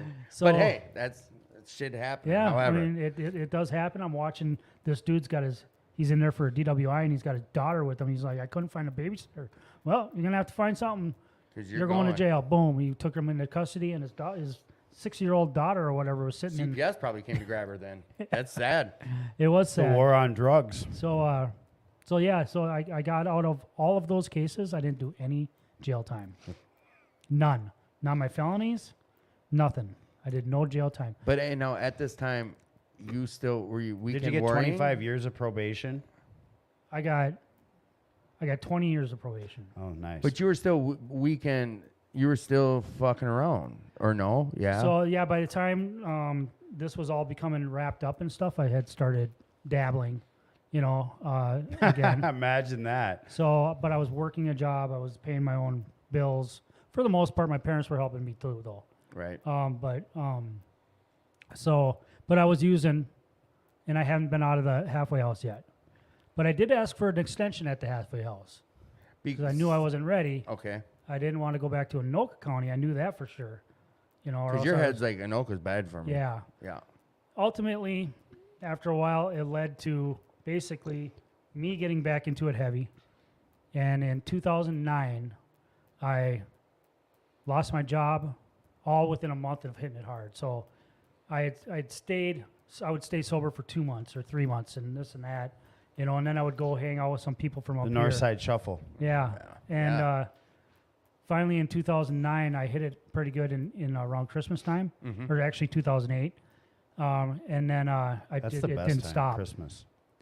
It didn't stop at all. And by February, I had lost my job, and then I started dealing right away. So now I'm dealing drugs out of St. Peter, Minnesota, bringing them up to the cities, or picking them up in the cities and bringing them down there because they're paying twice as much. Right. Yeah. And that was a 4-month. All my court hearings have been done. I'm on probation. I got 10 years hanging over my head, 20 years of probation. I had completed all my Slang and sauce. community service was done. I had my kids back because I hadn't seen them in 3 years. All you had to do was not get in trouble. All I had to do is not get in trouble. So what happened? I stopped going to meet. I don't need meetings. Oh, of course not. You know? Yeah. You got it figured out. Yeah, I got it figured out. Do you know who I am? You better check my resume. Ultimately, when I boil it down to what it was, I didn't do it for myself. That's what went wrong. That's exactly what went wrong. Did you know it in the moment, or did you have to look back and see it? I don't do a lot of meetings now. No, I found out I was sitting in my apartment, and I had a couple ounces. I had a pile of fucking meth sitting there, and I had to pipe. Had some people in, or whatever, and had a couple girls living in my spare bedroom and whatever. And That's the stuff dreams are made of. I was sitting there and I was looking at this pile of meth and I was smoking, and I was like, "You motherfucker, you are so. This shit has got you by thy balls," and that's my moment where I realized how powerless I was over that stuff. And within a month of that moment, things had fallen apart so much in the drug world for me because I was over this relapse. I started breaking into houses, stole a fucking car, stole a couple of boats, stole a motorcycle. We were, in and out. Became that I was guy I was dealing drugs. I was hanging out with a dude that we were always running and doing dirt like that. I was jacking cars, breaking windows, and stealing whatever out of cars. Sounds like Minneapolis right now. All informed. I've never got into this type of shit heavy like this. I did a little bit here and there over the years. You became a criminal. I became a criminal, and the relationships with those people and the rest. Because not of all the, drug addicts are criminals, legitly. Because of what we were doing, it got out, and the relationships just. I came home one day to a couple of people that I already knew for years because they were friends with my brothers, but they were pissed off because I had their game consoles and their stuff. Right. Yeah. Just their whatever. stuff. Yep. So they ripped through my apartment like the DEA would do. They didn't do anything to me, thank God, but that at that Good to know moment, you didn't die over a that's- PSP-1. Yeah. Well, I did tell them that the buddy I was running with had the gun they were looking for. Okay. Okay, because there was a gun that was missing that probably shouldn't have been missing. That usually excites people. Yeah. So Yes. I mean, I even took one kid out. He had tried ripping me off for a teen. Tried cutting it, and he tried bringing it back to me, saying you couldn't What get is rid a of it. teen? 1.7 grams of Is drugs. that a half a 8-ball? I pistol whipped him with this buddy of mine.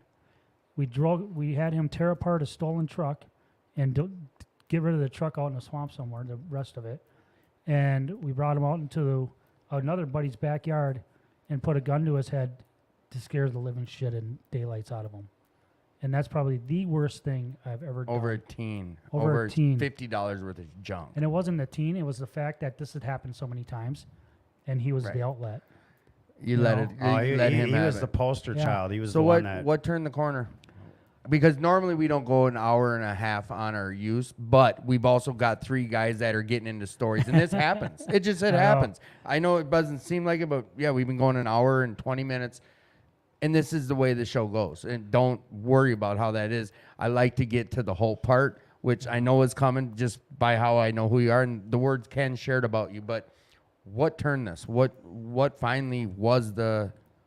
How did you get to where you're at today? How did it turn? Well, my PO called me, said, "I know you're fucking around." And my PO was down in Blue Earth County. Her name's Toby. Just a 5'0" Spitfire, dude. She called me in her office, and Did you say Toby? What did you say? Toby? That was my first treatment counselor's name. Toby. Toby, female.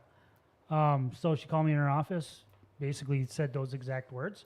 "I know you're fucking around, and what do you want to do?"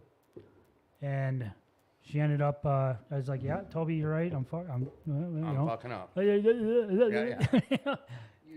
Then a sheriff walked in and detained me, and she held me in jail for 5 days in Blue Earth County. Arranged for me to go to treatment at CARE in St. Peter. The treatment director happened to be the guy that was my halfway house counselor when I went to House of Dope. So they arranged it for me to do. House of Hope. Hope. He meant to say Did I hope. say dope? Yeah, you did. Yeah, So, that was a dope. They arranged for me to go in 2 weeks in and 3 weeks or 4 weeks of outpatient. And I have not used drugs since. What was that date? April 17th, 2009. In 2009. Which is actually also my parents' wedding anniversary. Happy anniversary, Mom and Dad. Mm-hmm. What a gift. So, How many years? 9, that's 14 almost now. That's beautiful. Yeah, just passed. That's beautiful. So, at this point, like, how long did it take before you realized? Because I've heard this time and time again. So, you know, we always hear, I got to do it for my kids, my marriage, my job, my this, my that. It's usually, I'm not saying every time. Like I told Ken, I've heard hundreds of ways to this happiness. It doesn't have to be just AA or NA. I've heard church, transcendental meditation, step-down programs, micro-dosing. I've heard everything, and whatever works for you. All I ever challenge people is go have an experience with something else than what you're running and gunning And with. don't hide. Like the thing No. about it is like the number one things with addicts and you know is hiding. Yeah. You know, like especially once I start hiding and lying where I'm at. That's the snowball. That's it. that guilt, shame, That's- addiction. That's the thing that keeps me caught in that cycle, showing up in Tracy's office in that chair. Where did you notice that it was like, I have to do this for Tracy? Right away. I knew. You knew before you even stopped? Yeah. Yep. Because all the other reasons why you needed to stop didn't work? Well, I stopped because I wanted to get out of court. I stopped because Yeah. I wanted my kids Yeah. back. I stopped all that stuff That that's same outside shit we of me. always hear. Yeah. Yeah. So I Like had playing all, a country western song In reverse? backwards. I got all that stuff back and it didn't keep me clean. Yeah. No. So there was only one thing left. You. Yeah. So It's like the common equation in everything in my life. that's how things Imagine go. how that works. So what I want to do now is I want you to talk to us about this last 14 years. We don't have to go another couple hours, but because Yeah. I do want to get to Ken. There's some things I want him to share about, but I do want to hear about some highlights over this. I think a majority of it will probably wait for September 8th. That works for me. Yeah, I because think a we, majority. I think like Tracy's story is powerful enough, and he's actually telling my exact story right down. My first treatment sponsor, or treatment counselor. He leaned. I told him my story, you know, Yep. and he leaned back in his chair, and he's like, "So you're one fucked up motherfucker, aren't you?" He's my first treatment counselor. Yeah. no, I heard Ken talk about some debt you got out of some homes, and we always share about this. Like, it's not that material shit, but there's But it's a but representation. there you go. Of my work. Yeah. There's a vital piece that goes with that. So talk to me about this last 14 years. So I got back into NA right away, and my sponsor threw me into service work. I was chairing the same meeting for like 2 years. The Salvation Army down in the Mankato. ARC or Yeah. the 1010 Curry. Down in Mankato. Oh, in Mankato. Yeah. Oh, okay. So and it was the biggest meeting in Mankato at the time. I guess. Did you feel prestigious, like you were making a name for yourself in an anonymous program? No. Well, it was the way you said it was the biggest meeting. Well, down there, it's not like in the cities here. There's not as many meetings. Probably not you then. know. Oh, it's like 60 to 80 people on a Sunday night. You know. And for So- town down there. Yeah. Right. Which is, not really something I wanted to do, but I'm the guy that you throw me under the bus, I'm probably going to do it anyway. Okay, let's try it. So I did Like, that. hey, do you want to do a podcast you know nothing about? Yeah, Mhm. all right, let's do it. Just share Yeah, some pretty recovery much. shit. yeah. Yeah, recovery shit. So then other service work, I got involved in Hope Fest, Okay. SMARB, all these camping functions down south, and I got on the board, the committees, and all that good stuff. Probably saved my life, because I need to be doing something like that. Idle hands. Yeah. And then it gets you out there to get to know people in different areas and whatever else, So I did a lot of that for the first few years, and then I started going to school.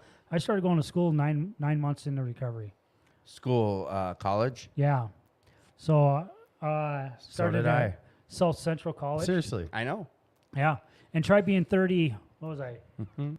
38, 35? I don't know. And starting. Wherever the hell I was, going back to school, and I was a flunk in school. Right. I was in high school for 5 years, So, That takes talent. so yeah, I went back to school, and they told me, well, you want to work full time and do get your degree in 4 years. That's not going to happen. And I said, no, you're wrong. That's You're going to happen. determined, and it's going to happen. So I worked a full-time job, juggled my kids who lived up in the cities, and I would come and get them every other weekend and bring them on a Friday, bring them home on a Sunday. I was doing anywhere from 12 to 18 college credits. That's crazy. Full time. Yeah, and for 4 years of my life, that's what I did. And I was doing the recovery stuff, chairing and committee You stuff. were nonstop busy for 4 years. I was nonstop. I was hitting it pretty hard. I got a job at a window factory called Lindsay Windows. Lindsay, I walked through that factory for one of my jobs. Oh, did you? Yeah. We sold windows. Yeah. So I was kind of jack of all trades there because I was a welder. So there's a lot of stuff I did there. 5-point fusion welds on every corner. No. Yeah, make it sound all cool. Yeah. Well, that as salesmen we had to whatever. So you started hitting life hard. Started hitting life hard, yeah. Then in 2013, so I was involved in my first relationship with this girl, right? 2013. Ever in life? In recovery. In recovery. Okay. I moved home to my mom's for my internship. Mm-hmm. And What'd you go to school for? alcohol and drug counselor. Oh, okay. I didn't ask. So I got my bachelor's in alcohol and drug studies. Get it together, Is it Tim. LADC? Is that what Yeah, that is? I got an LADC. I'm a master's in forensic psychology, and I got an LPCC. That was part of the reason I wanted to come on this show and do all that, but you know what I mean? You know what? Give it to us twice. Twice is nice. So then you're down here, or you're back up here for your internship. How does that go? It went well. I did it at what is now Avivo. Okay. No, but I guess I'm saying how'd that go because just RRC. you were completely none of the old. You weren't worried about old connections. None of that shit. Like I was. Okay. How did we even so- make it through? Especially at RRC, which is on Franklin and Chicago, basically. Yeah, well, that's not the trigger. Like, my trigger was anything past 494 heading up to the north side of the cities. Oh, okay. Okay, Anoka County. Okay. Right. For quite a few years, I would get anxiety just I bet. getting there. I so, get it when I go back to Superior. All the time. Long road. I knew that the trigger was going to be there. I knew the anxiety was going to pop up. It wasn't as much as when I first started recovery, but I was confident that I was going to be able to handle it. The thing I wasn't too sure about was I didn't expect the relationship to fall apart. So when I finished my internship, she broke up with me, and I fell apart, and I started drinking a little bit. Okay. Nothing to, so I controlled it for 6 years, right? But as the years went on, I seen it Progress. progress, and it never became a problem. Obviously, I got the DWIs, so Right. You didn't drink and drive. yeah. So I noticed the problem getting worse, Okay. and I knew that I was going to get in trouble, especially since I was a counselor at the time, and all that other good stuff, right? But I can control this. Yeah. You didn't see the air quotes, Yeah. boys and girls. And it wasn't every weekend, and there might have been times where I went 6 or 8 months without drinking at all, But as I continued to drink over those years, it's not conducive to what I do, and it's not who I want to be, Right. and it's not conducive to who I am Okay. as a person because it comes with lies because of what I do, right? And I didn't like lying to people, right? So when it comes to my recovery date, yeah, I look at April 17th as the core recovery date. Tim. I changed my recovery date Beautiful. to August, 27th now, and I'll have 4 years this August. From the last time anything moved or however we were. Yeah, from alcohol, basically. Alcohol. But, Jim picked my up a meth pipe in how long? 14 years. Yeah. So my life wasn't a shit show. I was still using skills that I learned along the way to deal with whatever it was that I was dealing. The dishonesty ate at me to a point where I just had to stop. Right. So where was the dishonesty placed? I mean, in your family, it was like with your current girlfriend, with your No. mom and dad. No, with self. they knew I Or was myself because you don't tell other addicts that you can drink alcohol. If I'm sitting in a group and they ask me if I'm in recovery, I felt like I was lying. Oh, okay. You know? That Would makes you sense. tell him you drank? Would you tell? No. Yeah. I so did that that's the one lie. time. Okay. I did that one time early on, and I won't ever do it again. So that was. Did you get crucified? No. But that was the fir- dishonesty you felt. They thought they could do it as well. Oh, so. Oh, I see. okay. You know? So now all of a sudden you're responsible for these addicts starting to Yeah. drink. Yeah, and You're that powerful. and most people think they can handle it, but Of course. they fall That's off. why you know what the last paragraph in the NA how it works is thinking of alcohol as you know. Yeah. So when you say dishonest, it's from there moving on. When you have drinks, you would not bring that up. So now you're feeling this dishonesty, this guilt. Yeah. Okay, Yep. and that's where you change your date. Yep. And I'm still, you know, the harm reduction thing really wasn't up here. What does harm reduction mean? Harm reduction is basically, it could be as simple as getting somebody to stop getting high every day of the week and have them get high 5 days a week. Okay, yeah, Or if they're smoking crack in the hallway, get them to smoke it in their apartment. No, I like a step down type of program. Harm and- reduction, as long as they're reducing their harm I get it. of their use. Yeah, we had the guy from. It's crazy how them words work like that. Harm reduction. Yeah. The thing is, a lot of people they miss that reduction part. Yeah, the Along the way. reducing. Right. You know, Yeah. because if you continue to reduce, pretty soon you're not using. In theory, sure. You know, but yeah, in theory, I'm not that addict who could have handled that. That's me. Maybe there are people out there who can.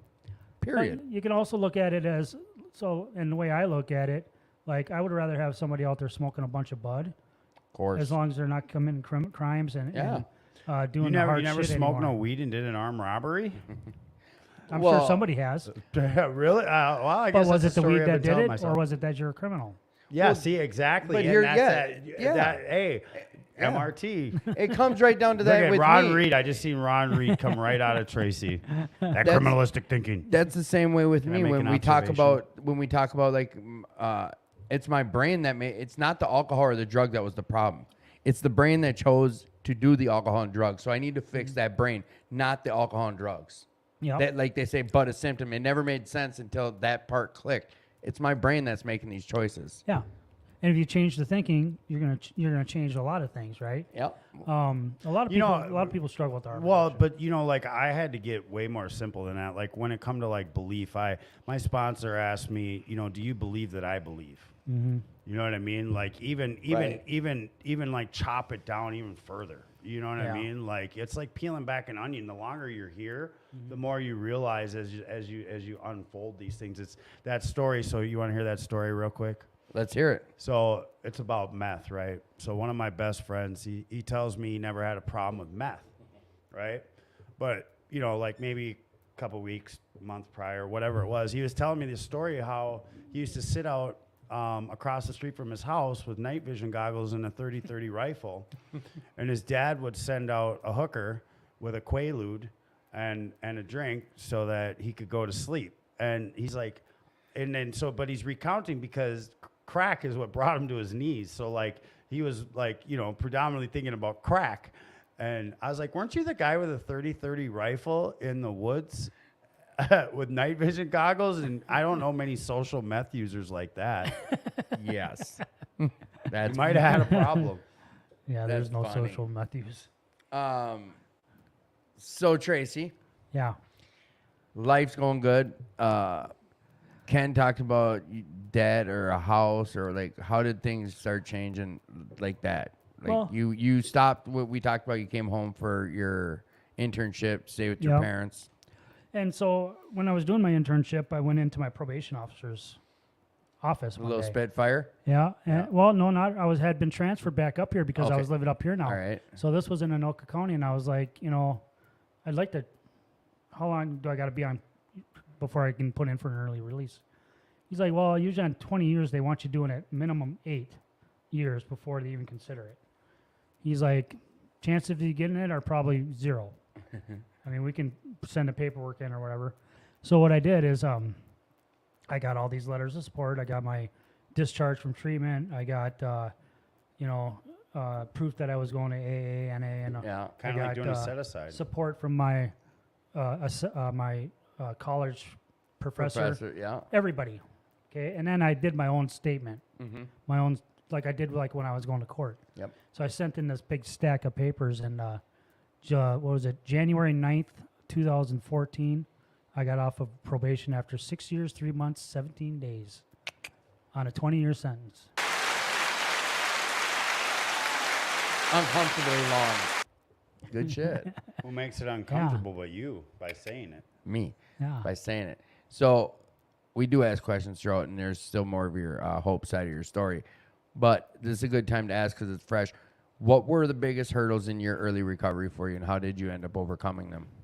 Loving myself would probably be the biggest one, because I never really. I think it still affects me today, but I really battle through it. Like compliments. Just self-care? Or, No, it's the Com- way, like, is it the way believing you that talk I to am worth- yourself? Yeah. All Yes. the time. You know, like I had a sponsor that said we run off better information when we run off better information, right? And now sitting across from somebody, yes, I'm going to give it to them real, but you know what, Tim? I'm never going to tell you the same things that I tell myself, right? About myself, right? Mm-hmm. And that and continues for me to this day that it's trauma. It's Yeah. trauma manifesting itself in my current life, right? Yeah, and I think part of it goes back to that time I was in the hospital, in and out. you know. Right. Well, one of the things that's talked about, do you know what your first traumatic event in life was? And most people, they'll ponder these things, and it's long before you were ever able to be conscious. It's the day you were born. Because the day that you were born, you were at that moment for 9 months, you had been inside of your mother's womb, and she had been warm, and she had been loving, and you had been fed, and you had been, all your needs have been taken care of, right? And then subconsciously, when they rip you out of her, and now they're poking you and prodding you, and there's bright lights, and it's cold, and it's freezing, and you're crying, it's trauma, Yeah. right?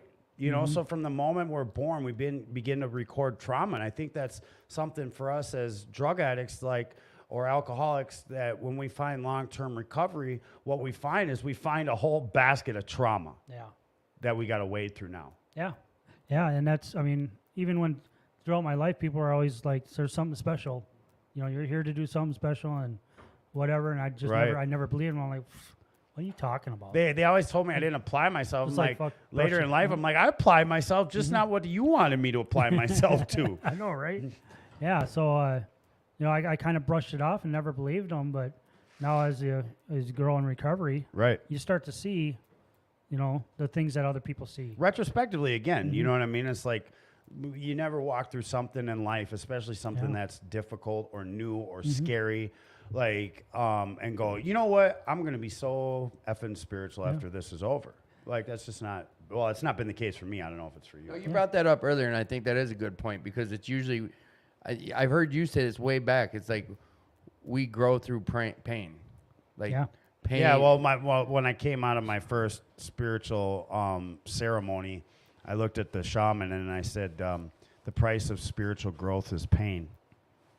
And you want to know, that's been the case in my life. I remember Toby, he called me and I was out, I had a reoccurrence. And he said, Junior, what are you doing? And I said, Toby, I'm just trying to live. He's like, you're not living, you're just existing. Why don't you go off in a corner and fucking die? And that's probably all I was going to hear at that point, though. I mean, I got a needle hanging out of my arm. I'm not like, oh, we love you, please come back. That wasn't going to work for me at that point, right? Yeah. Give it to you raw. Well, but the thing is that my trauma was drawn to that. Like my trauma, I wasn't ready to face my real core, bottom, icky, black fucking trauma. I wasn't ready for that. Yeah. So what I did was I hung on to the program of Alcoholics Anonymous for dear life, and then I tried to shove it down other people's throats because I had unresolved trauma. I was bleeding on people that never cut me, Yeah. right? Yeah. I did that for a long time in recovery, in recovery, totally abstinent in recovery, and who do you slide it off on at that point? You know what I mean? Like, you are stuck with yourself. You are there. It is you. Yeah. It is you. You know? Boys, I want to hear a little bit more good. I think I want this some whole more last highlights. part's been good. I when want you some- were I gone, said it was more. like... No, when I left, you told me you started telling that Yeah, story but you about didn't the hear best him and part I about talking. trauma. Yeah. Yeah, but you didn't hear him and I talk. So, another thing Yeah, that, that's weird. That is so weird, Tim. well, What, this deal? Yeah, whatever you just... That's all just bad. I say, bring it. I want some more, Tracy. Just so the tip. another thing that was hard to overcome, my kid's mom. Oh. Right. So when Oh, when, yeah. How when, did that turn out? When she took the kids from me and I wasn't seeing them, she actually put an OFP on me. So Order of protection. when I got clean, getting my kids back in my life and mending that relationship was fucking difficult because I was a prick. I was mean, straight up mean to her. Well, yeah, I've seen you know, like, just like who you are now. Uh-huh. Like, you know what I come up with the other day, which was that it is not my personality that needs to be humbled. It's my character. My personality can still be large as life. It can still be that asshole, like I said, the guy that gives two fucks, right? Yeah. Like, because that's your personality, right? But your character has been humbled, right? So your character is loving, caring, giving, you know, like, I guarantee you, middle of the night, hit him up on Facebook. Like, if you legitly have an issue or something, I bet you he may curse the whole way down there, but he show up. Yeah, you probably. Right. I truly Fucking believe sucks. that. But you know, it's like I get it. even you know, today, you know, 1 foot in, 1 foot out of AA. You know, I owe AA a debt of gratitude that I could never pay back. Right?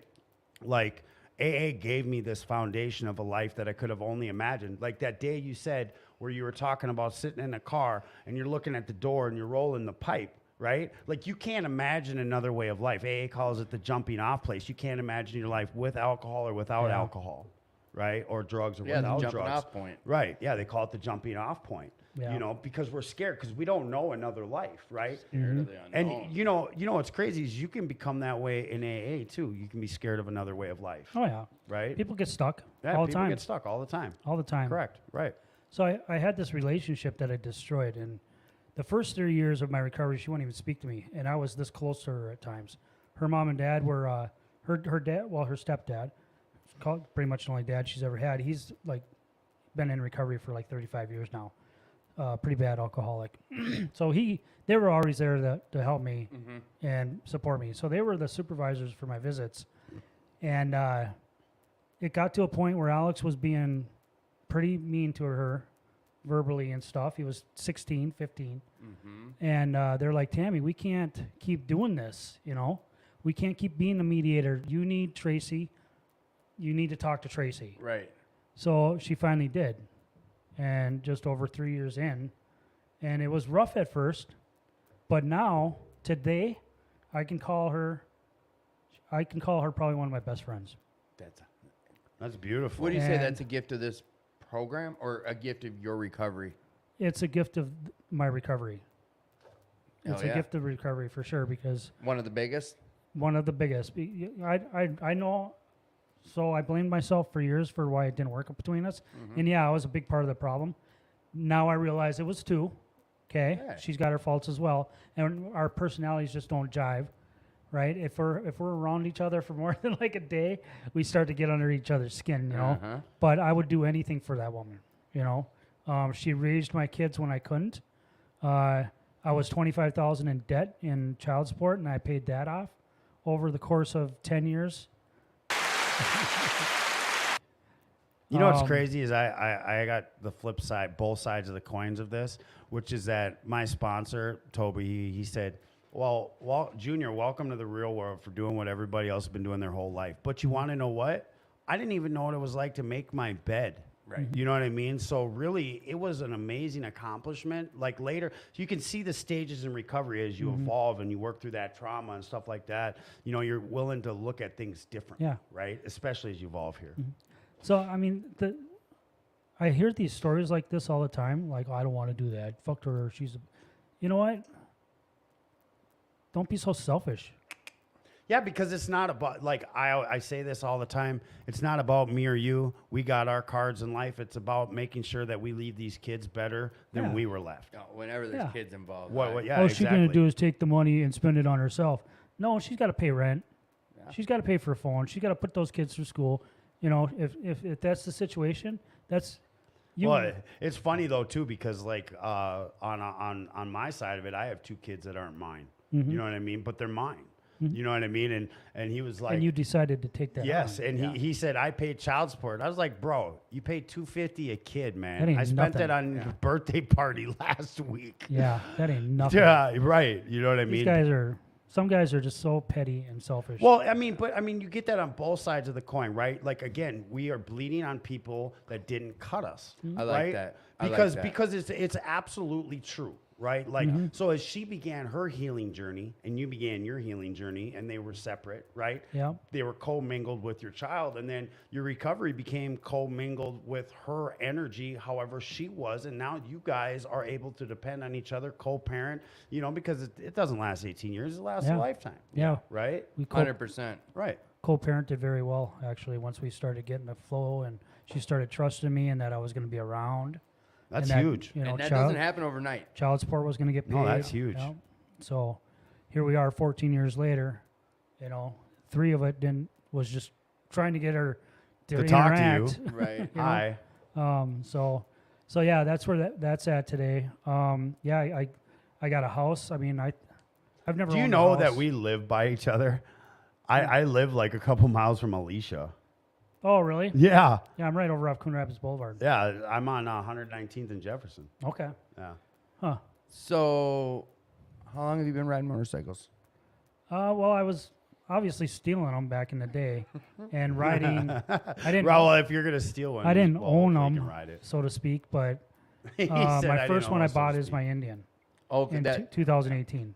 okay. I gave him so much crap it about wasn't buying a that Harley. little bike. I was Dude, I gave him so Little, much shit, dude. I was so hell bent on buying a house, and I go out and buy a fucking motorcycle. I did the same thing. I went out and bought a brand new Harley off the floor. You bought that motorbike before you're home? Yeah, Me that too. was more important. Tell you. Oh, 100%. And, but you know, Priorities. hey, you want to talk about evolution? I always said, I'll be homeless before I'm not with my Harley. Well, my old man passed away and I bought his Tri-Glide and I was like, man, dude, I should probably think about selling my bike. You know? Like, it's like, you know, like your priorities change, even though my bike Yeah. saves my life. Like, legitly to this day, That's getting my on my therapy. bike, Oh, yeah. I'll get on, like this year, I didn't ride last year because I just destroyed a lot of my inner being. And this year after my father passed away, because he was in a chair, right? He couldn't get out. He couldn't get on his bike. He was putting parts on it all the way up to the end. He never even got to sit on his bike with his parts, you know? Yeah. You know, and so, you know, as we've walked, you know, through this process, you know, being able to, you know, mend those relationships and what does that look like? And it just continues to evolve. Like, Yeah. if both people are willing to show up and share energy and space, like, that's what I told you about this podcast. Yeah. I was like, dude, we're just going to share some space together. Yeah. You know what I mean? It's and a good some way time. of putting it. Yeah. Yep. Yeah. It's turned out well too. Yeah. Well, shit, on that note. Yeah. No, hey, whoa. Oh, hey, let me host. Whoa, let me whoa, host. whoa, whoa. No, you're the one that said it. I just jumped on the So train. this is the part in the show where I'm going to ask something out of the blue. It's a new thing. Oh, it's Are we like- alone in the universe, Ken? Are we alone in the universe? Yes. No. The universe is one. That's not what I asked. The alone. Hold on, Tracy, No, you no, no, said no, no. no, Oh, no, okay. no. Alone expresses ego. Ego is the separation of oneself from me to you. It is the thing that makes me identify myself as something different than you. Okay. So that's the ego. Okay. Am I? All right, but the yeah, ego, so- the super ego and the id. Am I somewhere on the ballpark? You're right. there? You're right about that. Okay, but So now, the universe is one to me because there's no such thing as a more or less. are there matter. aliens in the universe? Is there aliens out there, you think? I would say this. Trying to put that type of information is like trying to hold the infinite in the teacup of my little mind. Like, I can't, like, no, seriously, like, I legitly cannot, like, I had an experience in life very recently, actually, where I got to feel the power of God, like, legitly. And like, you can't it's like trying to describe a spiritual experience is like trying to hit a word with a blunt hammer. Like you tried to describe that spiritual experience that you had in treatment, right? And you couldn't do it because it's like trying to describe something that is so innate to yourself and your core, like your trauma, right? Yeah. No, you can't describe that to somebody else. I think he did a great job. I think you did a great job of experiencing. Did it cover the full spectrum I'm of sure. the There's no experience way you're that not you gonna be had able to. inside that changed everything about you? I don't feel it did. Of course But you're maybe not. he I'm did. saying I think he did a good job at I like it. being your antagonist. And too. I'm okay with that. So, do you think there's aliens out there? I do. How so? Why? Where? I What? think it is very egotistical to think we're the only fuck ones off. here. Think that we're the only yeah. ones in this Yes. infinite space. Yes. We sometimes like you know what I But really that's the human Yeah. way, is to be egotistical. right. I wasn't asking it for any of those reasons. I do this because it's a goddamn curveball. It has nothing to do with recovery. And But it's it fun. does. It's it fun. legitimately does. But No. what if they have AA on that planet? Then they might. Right. And you know what? I'm one of this that believes this. Elon Musk? There's 1,900 million of the same things doing exactly what we're doing right now somewhere else. Exactly with the same amount of hair on your beard. Okay. See, Each to their own thought. There's not a right or wrong answer but here. all that stuff to me is semantics. Right? Yeah, but it's fun. It's I like semantical. enjoying this conversation. Like, Tim, you got to get to this part earlier in the show where No. everything's flowing. No, I'm good. Like, dude, like, we can go another 3 hours, bro. I don't have a Dude. timer or a clicker. I don't have to end the show. This is my Friday night meeting, guys. This is what it says. Like If it. people want to listen to how I run a Friday night meeting, fucking dope. If someone can get some useful information out of this, even better. But this If is you my could Friday get night if meeting. you could get a spot to see your friend after 9 months, even the most No, better. I purposely. So no, serious. Anyone out there who's struggling tonight, like, please reach out. You've heard us talk about a lot of stuff. You've heard Tracy talk about multiple different steps in his life and how he overcame some stuff. And Ken's gonna come back on the 8th of September and Well, share actually, his hold story. on, real quick.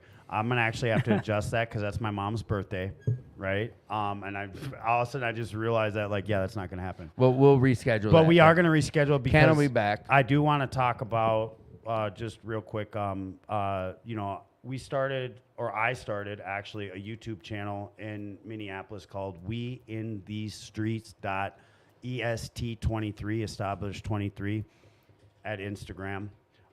Doing interviews. Say that again slowly. We in these streets 23. We in These Streets .est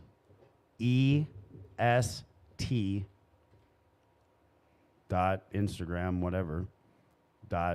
There's a Instagram page. There's a YouTube channel. We're going to be coming with content about South Minneapolis and active addiction on the streets. It's become In the tents, in yeah, the but it's tent become- camps, all yep. the areas. Yep, and I've already been, around the tent parts because my face is known, you got and down there, and I did my first interview. So it's We in These Streets # hear our voice, right? Because one of the things I hate most is sitting in the suburbs and hearing people say those people. Like, what does those people mean? Like, we're talking about aliens being part of our oneness, right? Here we got people in Minneapolis or, everywhere that are around us, but really this concentration in Minneapolis. Like, a lot of these people that I'm watching that are smoking fentanyl and they're shooting up right on the street, right? You're going to go in there and talk to them about recovery? Yeah. No, I'm going to go in there and I'm going to talk to you about being a human. And, my first interview, I want to give a shout out to Pop Tart. She was my first interview. Pop-Tart. Barp tart, huh? Yep, it was a 27-minute interview. It was absolutely beautiful. Nice. Yeah, it was beautiful, and it like this whole story, how this came about with you, and to listen to you and all the similarities. I mean, like right down to the days of certain things and whatever, has been amazing. And like all of it is going to be the building blocks to my next session, which probably should be sooner than later while this is still fresh in people's minds. But hearing your story and like the hope and like your parents being there and like all of those things, like, sometimes we can sit in these chairs and like we grind ourselves down so bad about all the things we're not doing, Yeah. And then all the people in our lives are seeing all the things we are doing. And, you know, Ron Reed, to quote him best, he would say, I'm just making an observation. Yeah, I miss that guy. You know what? I always like to make it really apparent to anyone who comes on or anyone in recovery, like, don't forget about your accomplishments. I know we want to get so much further and do this, and we have these goals, and we want to get this accomplished. Bro, you've done a lot. Don't hang your head low because of what you. Well, but don't the forget. thing about it too, though, is now, I mean, my dreams have to get really big. Like, I mean, like, legitly speaking, like, I own this beautiful home. I own 2 Harleys. I own a new car. I own, like, I've been around the world. I've been on cruises. I mean, like, now, like, I'm having to get, like, these really weird, like, dreams. Like, I really want to do this YouTube channel. Mark Latuda does it out in L.A. on Skid Row. Yeah. Yeah. And so, like, hearing the voice to be able to be maybe an intermediary, because you just never know what you say or where you say it, where somebody might need. I do want to share this. So I was driving to work the other morning, and a lot of times, like this morning, you know, my biggest problem was that my caliper failed, and I had to call AAA and take my Harley to work. That's like a legit problem for me in my mind, right? And I get down on Lindale and like Glenwood, and I see, you know, it's a prime sign flying area, and I see Minneapolis Parking Authority is not a cop, but he pushed the person off the corner, and the person went across the street and laid down on the high side flower bed and was shaking apart because she was just dying because she needed something. She was just convulsing, you know, and I'm not a slow learner. I'm a fast forgetter, you know, and sometimes I forget what it was really like, you know, and, you know, telling these stories, you know, I think is important to give people voices that don't have voices, because you know that all the people that I asked if they were willing to be interviewed on camera said yes. I'm talking about people legitly smoking a fentanyl foil. Yeah, I'll do an interview. Sure.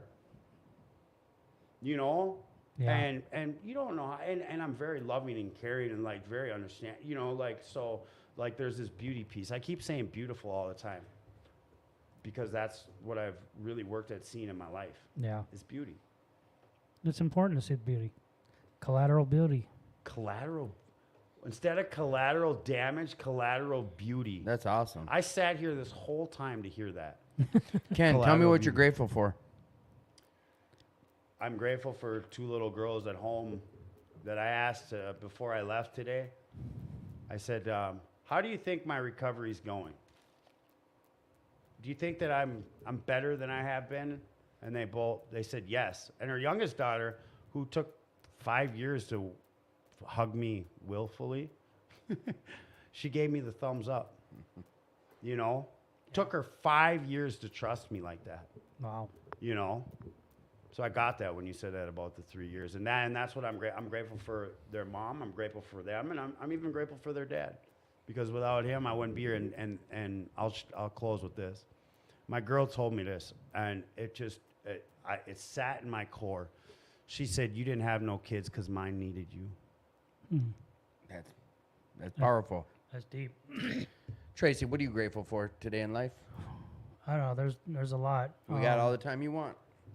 You know, my daughter's down here she lives in Washington with her mom now, but she's out here for a month. She comes out every summer to spend a month with me, so it's nice to have that time with her. Obviously, the relationships I've mended and built along the way. My career is really just taking off. I'm loving it. In fact, today I hired a lawyer to help me build my business. Nice. So I have anything you want to share about your business that would help advertise anything, or well, it's in its infancy right now. I have a silent partner, and I have some unsilent partners as well, but I'm basically the CEO, and I'm opening a treatment center. Nice. With housing. Yes. With detox, with mental health crisis beds, And That is like the new thing, because guess what? RSC Partial is breaking ground to hospitalization. do the same thing. Did the Class B license, is it a class, or it's the yeah, it's for the detox, for the light detox. oh yeah, it's a different. I Yeah. I don't know a lot about the detox yet, Yeah. but yeah, it's gonna be all encompassing in one building. Because that With- was the with beauty housing- of that the other place was that housing, and it wasn't the same place, but I mean housing was connected. So like a guy doesn't show up to treatment, he just walk down the hallway. You don't have to find him. Yeah, yeah. The housing will be anywhere from 200 to 300 people down on Lake Street, where it was a building that was destroyed due to the George Floyd riots. So it's been sitting vacant, and the guy that owns it wants to do something good with it. So it kind of just fell in my lap, kind of like a God thing, and just rolling with it, man. So Awesome, bro. yeah, I mean, there's a lot to be grateful for these days, and You have now become part of the land of 10,000 treatments. Also, what I uncomfortably do for everyone who's on the show is ask them on here to hold them accountable. Are you okay coming back on the show? sure. All right, because that was 2 hours that went by like in a blink of an eye, and we could probably do another 2 hours, no problem. No, because Tracy, I could see his legs shaking over there. He's like, dude, I wish this guy would shut the fuck up so I can go home. Well, I'm battling a sciatic nerve right now. No Oh, fun. that's right. That's why So you didn't ride down here. That's no good. Yeah, well, sitting down No ain't too bueno. bad. It's the walking. No, from here to the car is going to be a real pain in the ass. So here's what we got coming up: is we got the French brothers that are going to be Oh, on yes. next week, and there's going to be some changes. I believe that we will be having this podcast from another location. We're going to be doing a hybrid moving forward, where we are. Anyone who stuck around to the end of this show is hearing this for the first time publicly. Is we're hybriding this show. We're doing 2 shows a month at Will Work for Recovery and 2 shows a month at 2218. Where it goes from there, we don't know yet, because we still do have our Rick and Jesse shows from the 4-Step Workshop every month. We're going to be doing that. So it'll be probably one guest outside of those guys once a month here at 2218. And we're doing 2 shows that will work for recovery. They're in the midst of building me a studio there. Talked with Mr. Birch about that for the last few months. So that is happening, and it might be next week. We have the French brothers there for the first kickoff show. I'm not saying that's Those set two in have just stone. such a crazy, interesting Yes. story, especially, you know, being an employee of where they went and like the story behind them and like just the Everything. Oh my gosh. What? So that is in the works, and whether or not that is how it goes, we might even just be doing every Friday night here at 2218 and every Saturday night there. But be assured that every Friday night there will be a recovery podcast moving forward. We appreciate you guys. We love you guys. Again, I put up some hotlines, so if there's some harm, self-harm, or any thoughts of negative stuff, there's a hotline I put I'll on send there. you a picture of my. And we will get Mohawk. Tracy's Mohawk up there, but please reach out if you're struggling. And remember, like, you're worth the fight. You're loved. If no one's told you that yet today, I'll be the one. I love you. Thanks for Thank having me, you, man. Tracy. Thank you, Ken. Looking forward to love the and next time. gratitude is an action, because if I love and act grateful, I will love and feel grateful.